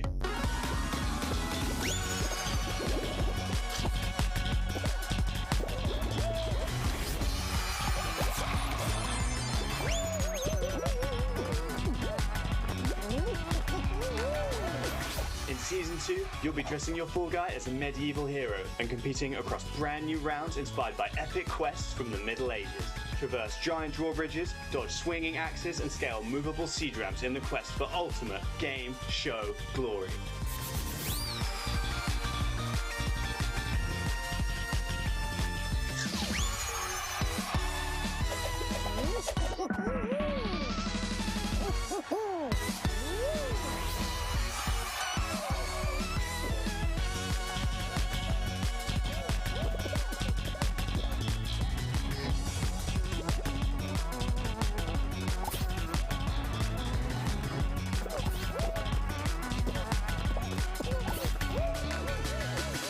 Enjoyed the sneak peek of Fall Guys Season 2. We're still adding the finishing touches to development, but if you want to stay up to date, then at Fall Guys Game on Twitter is where you want to be. See you on the start line.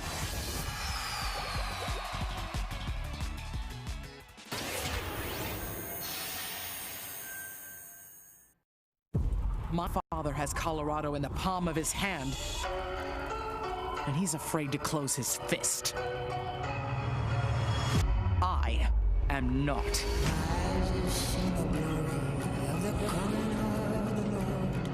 His truth is marching on.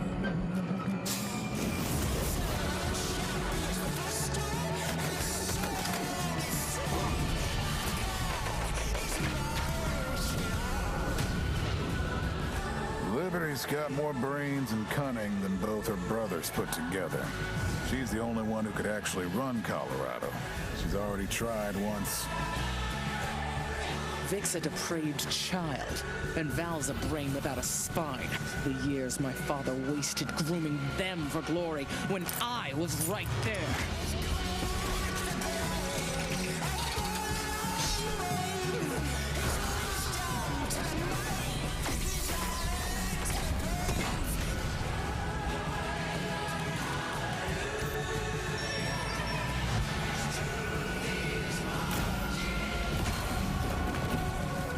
Back to Arizona, Rangers.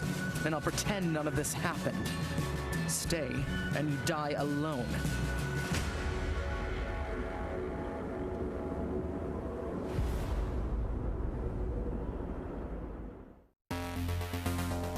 I really haven't found any new appreciation for gaming at this time, because my appreciation for gaming before couldn't be higher. Com certeza, jogos multiplayer preenchem completamente a conexão social que eu preciso ter com outras pessoas nesses tempos de isolamento, e é o mais próximo que a gente pode ter de experiências reais com pessoas que estão longe da gente. You get to travel all over the world in games, which is something I've always taken for granted. At the moment I'm playing Ghost of Tsushima, and you know, I kind of prefer it to the real Japan just because I've heard that in real life they don't let you run around with katanas. I appreciate games a lot more than films, music, or whatever, and it's just fine for me to have the time to play with friends or even with my family, to have a lot of fun. I've been mostly at home with small children, and gaming is the only thing that I get to do for myself anymore. I find it's not only an escape, it's also a way to challenge my brain. Gaming is becoming clearly more important for a lot of people. You know, play is a natural instinct, and from Animal Crossing to The Last of Us Part 2 or Ori, yes, it's definitely an incredible time now to be a gamer, yes.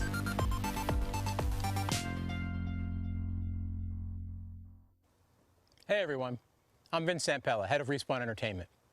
When we set out to create Medal of Honor Above and Beyond, we knew we wanted to bring the series back to its roots. The Medal of Honor franchise is known for its powerful and exciting single-player stories that put the player in the boots of a soldier who was there. It's a series that is grounded in history, which tells emotionally authentic stories. Peter Hirschman, who directed the original Medal of Honor in 1999, is back at the helm of this project. You'll hear more from him in just a bit. Peter and I actually worked together on Medal of Honor Allied Assault in 2002, and I'm really happy he's joined us at Respawn to craft a completely new experience in VR. The team is creating a riveting and emotional journey through World War II like you've never seen or played. It weaves in the personal stories of the veterans and survivors of the war through powerful interviews that help set the stage for what players will experience. It's more than just a game. And we could not be more excited to show the world the next look at Medal of Honor Above and Beyond and the game's action-packed story. Let's take a look.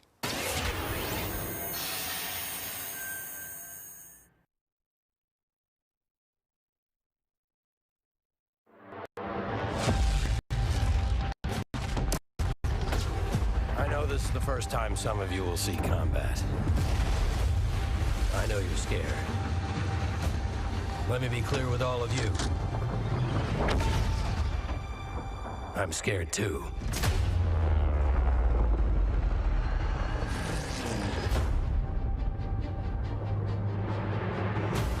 Welcome to France, gentlemen. I lead the local resistance cell. Something big is happening inside Gestapo headquarters, and we don't know what it is. We're gonna have to improvise here.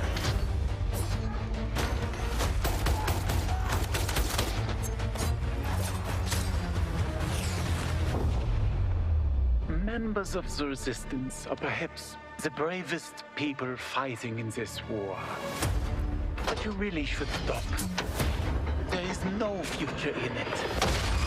Sorry to interrupt, Lieutenant.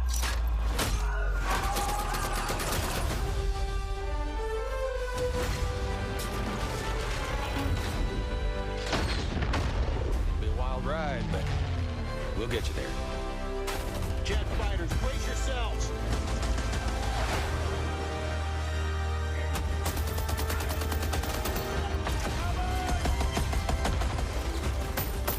Like I said, boom!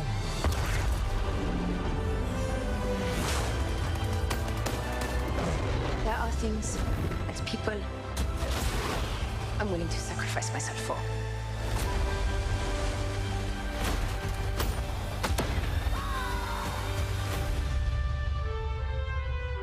Somehow, this motley crew has been tasked with saving civilization. God help us all.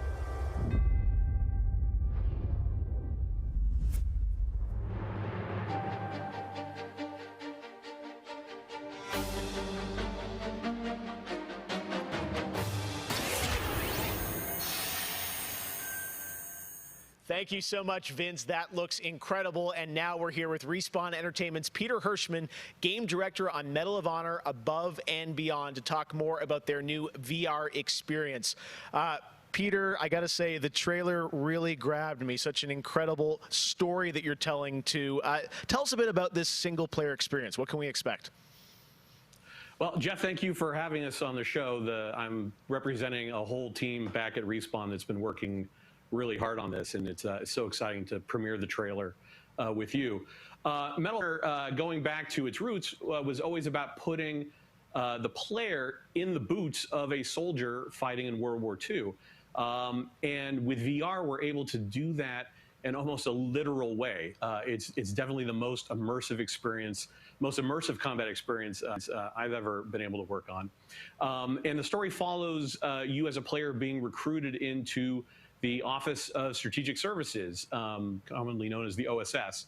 And their mission was sabotage, espionage, search and rescue, everything in between. You name it, they did it. And they're known by a different set of initials now, the CIA. But during World War II, they sent operatives all over Europe, deep behind enemy lines. And that allows us to tell a story where you get to go to these places and locations and participate in events that really helped shape the outcome of the war.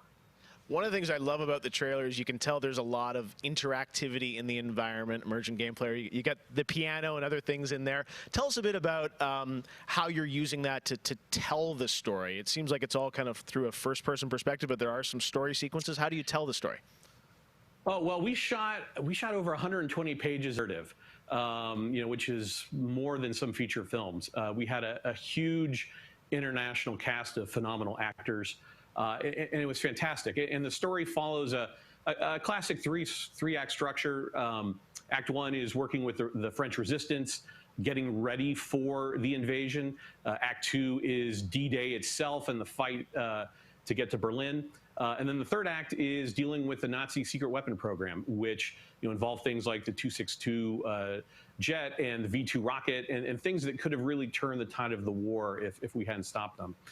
So you get to go on this journey, this story. And the story is shot all from your perspective. Because it's VR, your head is the camera. We don't have cutscenes, we don't have edits. Everything revolves around your perspective. So you experience this story completely in first person as if you are there. So it creates a much more intimate and emotional connection with the characters and the things going on around you. It was an incredible way to shoot. One of our animators stood in for the player throughout the 3 weeks that we were on stage. And all the actors are always reacting and talking to you directly. And in VR, it's such a powerful thing. It's all about building that emotional connection, and it just makes the experience all the more authentic. Well, you and Vince, I know this series is really close to your heart, and I'm like, wow, there's so much there to experience. It looks really rich and detailed, obviously authentic as well. Paying tribute to everyone that was involved in the war. I wanted to ask you also about multiplayer, which is something that Respawn is really known for, and you've got a great single player experience. But I hear you might also be doing MP too. Oh, well, yeah. I mean, the thing about VR is that, I've spent we've known each other a long time. So much of your career trying to map natural human movements to a controller, and just figuring out things like making it feel good. And one of the hardest ones is leaning.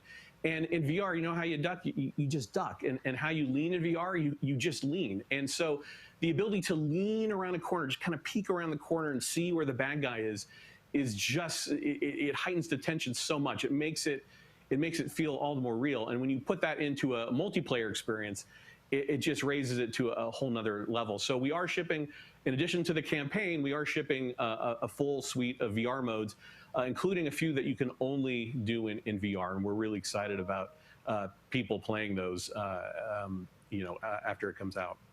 Wow, well, definitely a full-blown VR experience. I gotta say, I'm really excited to put the headset on and try this, and it's coming out later this year, right? Coming out holiday, so yeah, fasten your seatbelts. We are so excited to bring it to players. We've been working on it a long time. Like you mentioned, it's a passion project for Vince and I and everyone at Respawn. It's a wonderful full circle experience for a lot of us that started our careers working on those original set, going back first one and Allied Assault, and now to be able to bring Above and Beyond to a whole new generation is one of the most exciting things we've been involved with. Awesome. Thank you so much, Peter. Opening Night Live will be right back. And in the meantime, here's a look at a new game that is launching tonight. The world was broken, fractured by the magic the Vow Keepers said they would protect us from. Spellstorms still rage across the ruins of the Hollowlands. This is proof, they said. It isn't safe. It can't be controlled. Magic cannot be used.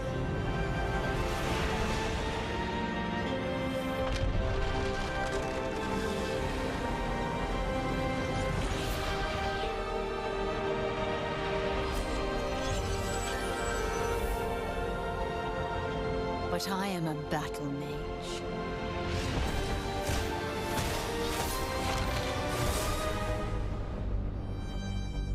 I have broken my vow. And now I fight to break free.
So many great games in Xbox Game Pass, and many of tonight's games are in it as well.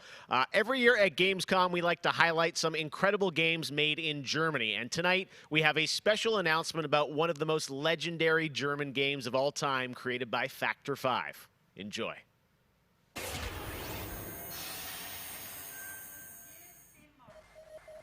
最初タリカンの音楽を聴いた時に曲が素晴らしいだけじゃなくてアミガのサウンドそのものも素晴らしいと思いましたね。日本じゃ本当に聴いたことがなかった音楽でした。 Factor 5 was so far ahead of the curve, and each of their games pushed game technology as far as possible. I'd say they're one of the greatest indie developers of all time.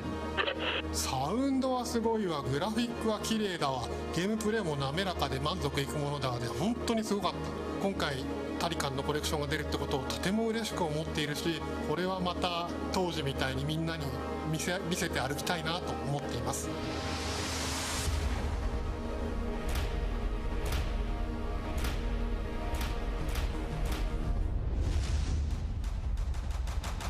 This was the first game that allowed me to completely fulfill my musical vision. It defined my career, and the fans have been there ever since. To this day, it's one of my proudest works.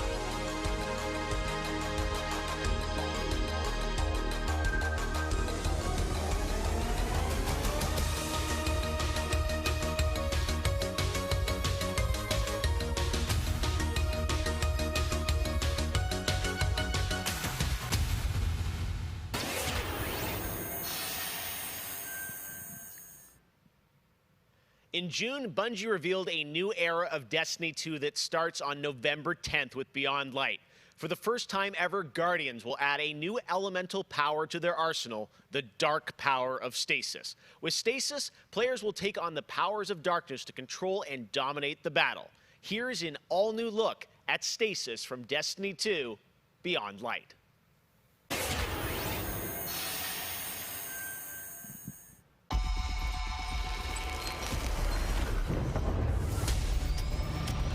The floodgates are open. The darkness is here. As you step away from the light, we need only look inward. Focus your power. Let it grow. Our fight is far from over.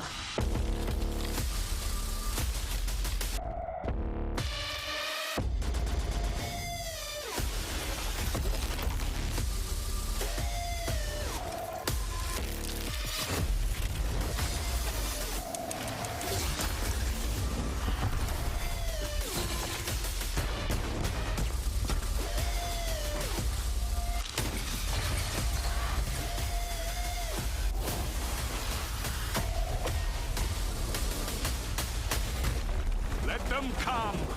This is their fate. One after another.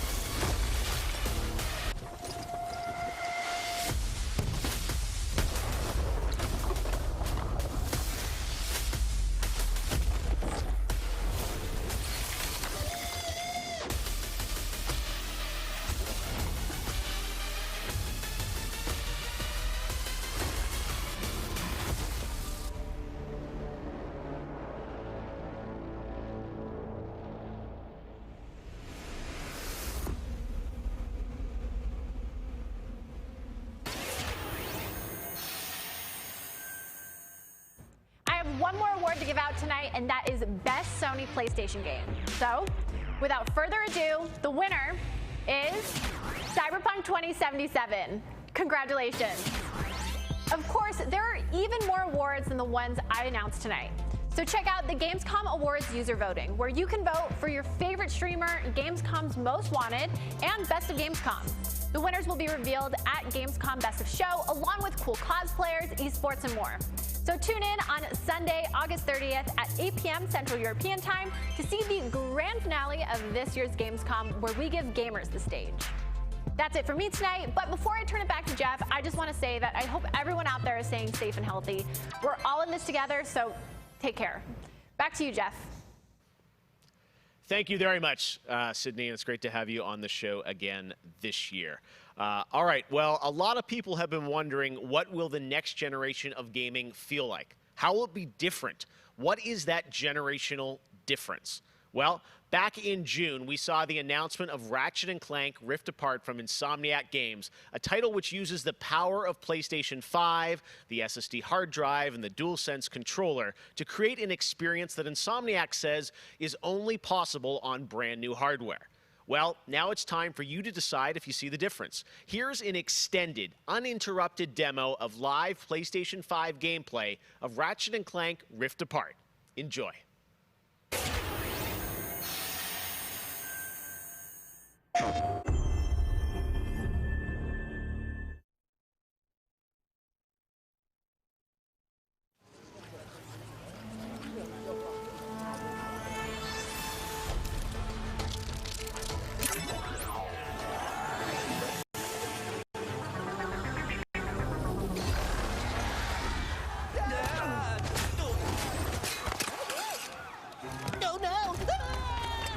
We're back.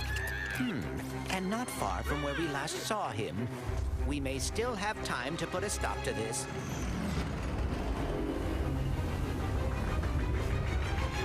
Hey, I think I found the bomb back.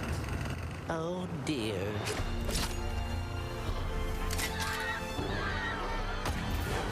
Let's show him how it's done. All right, bringing out the big guns.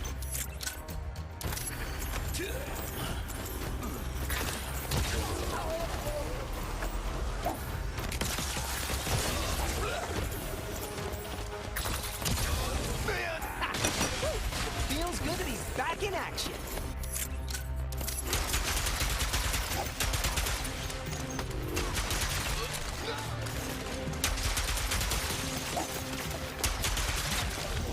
Last one. The train's pulling away. Let's go. Now I definitely gotta miss my train.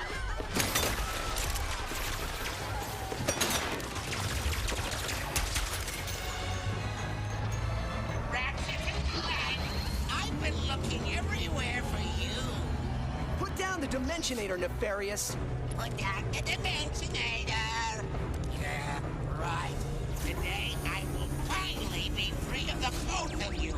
Soon, everything you see will be mine.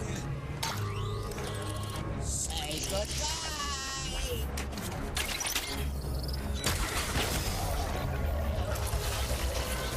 What did you do?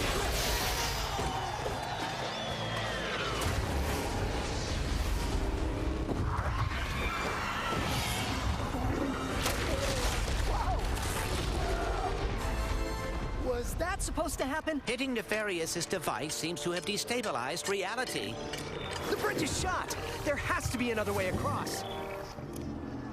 The rifts appeared to react to your device. Try pointing it at one of them.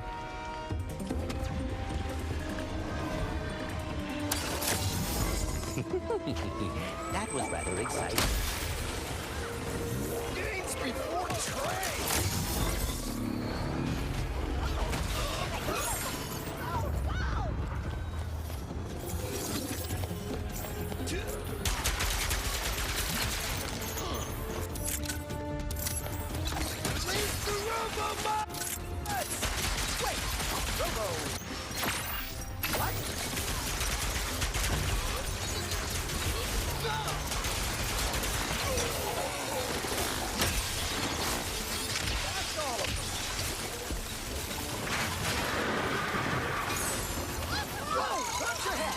This is worse than I had imagined.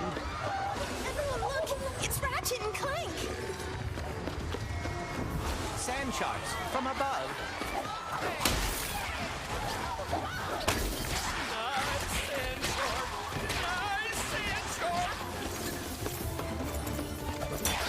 My heroes!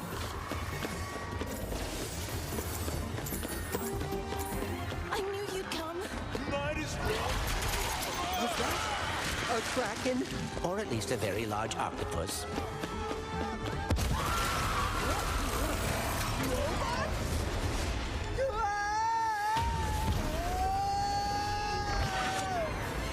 I will never get used to that. Hey, at least we're on the same planet this time. Nefarious is on the other side of that building. Let's get moving before he does anything else to break reality.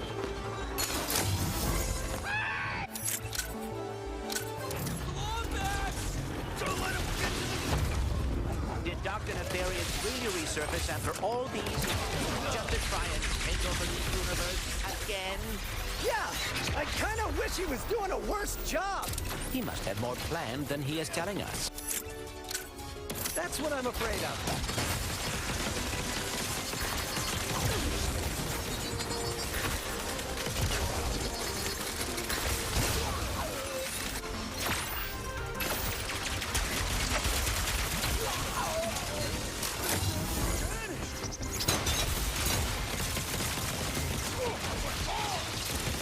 Can't wait to see what's new.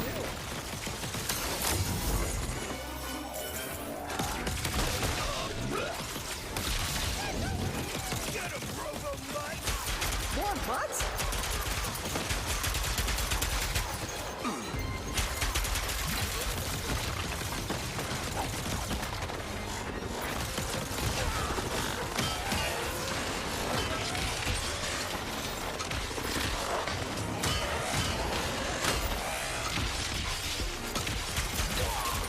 That's all of them. We have to get the Dimensionator away from Nefarious.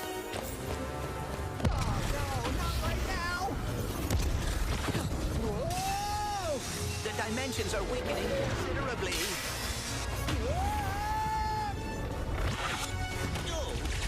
How bad is it?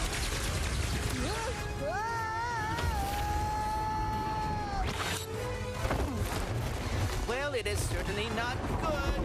Great! Where are we? Beats me.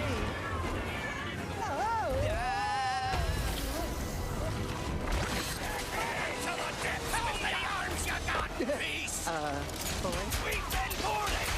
Get off me! I'll Clank!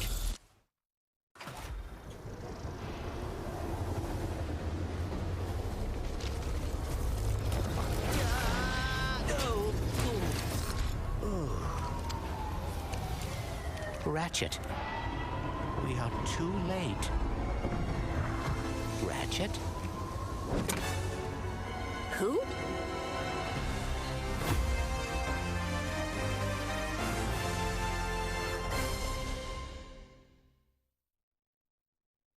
PlayStation.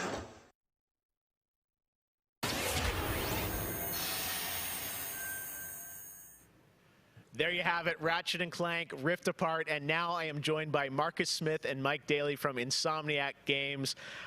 Guys, it was so great to see that long, uninterrupted demo of Rift Apart, and I have so many questions. It's amazing to see what you're doing with the power of PS5 and the SSD.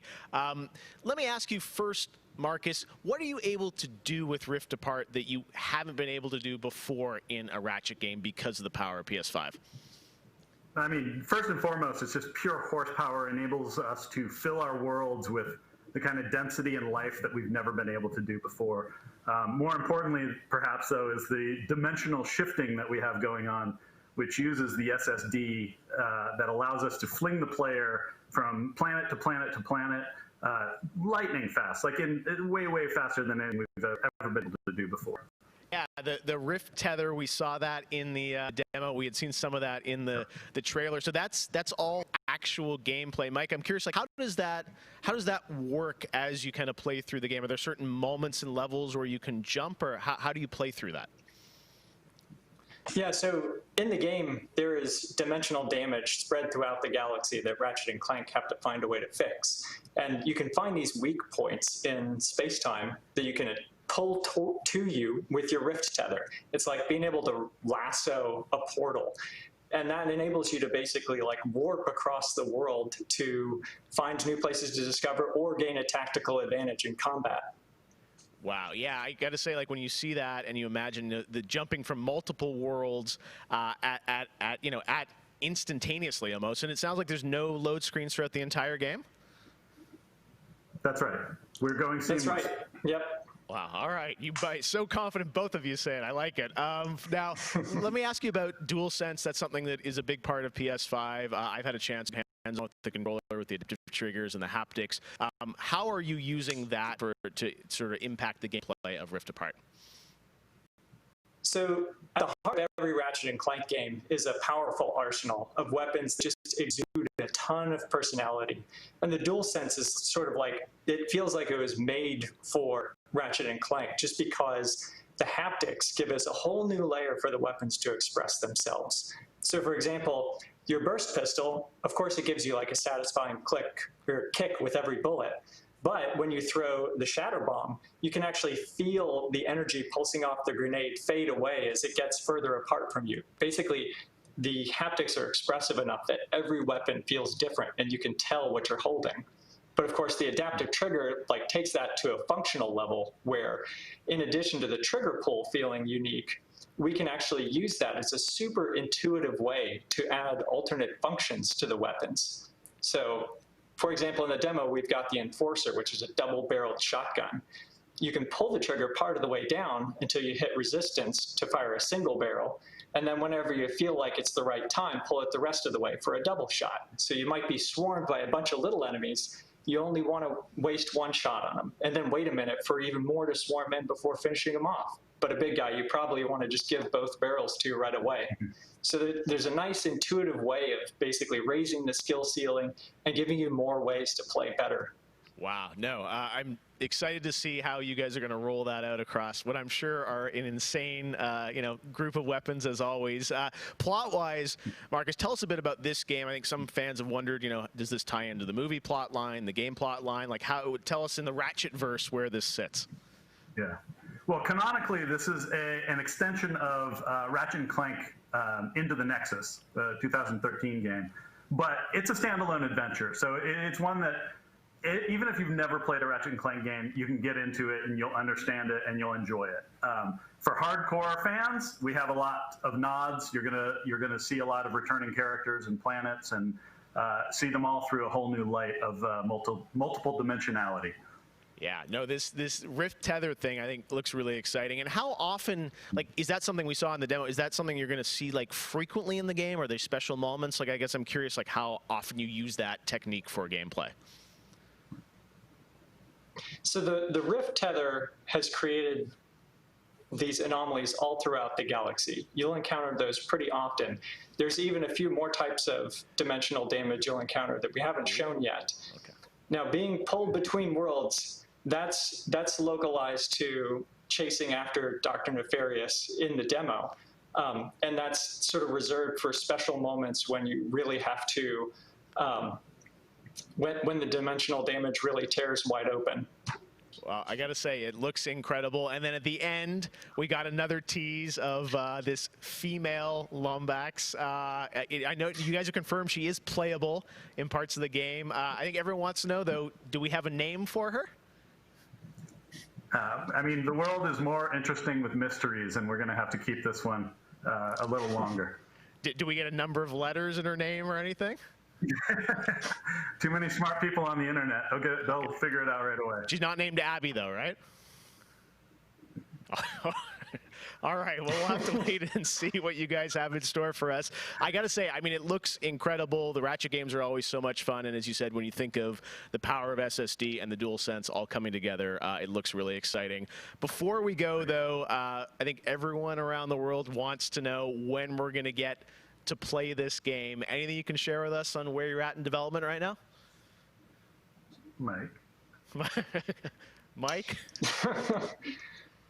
So Ratchet and Clank is coming out in the PS5 launch window. So we haven't announced a specific release date yet, so stay tuned for that. What kind of window? Is it big window? So, no, I'm just kidding. All right, that's all we're going to get, I'm sure. Ratchet and Clank Rift Apart coming in the launch window for PlayStation 5. I got to say, Insomniac, we're so excited what you guys are doing across PlayStation, and the game looks incredible. So thank you so much for all you've done, and we look forward to seeing more of Rift Apart soon.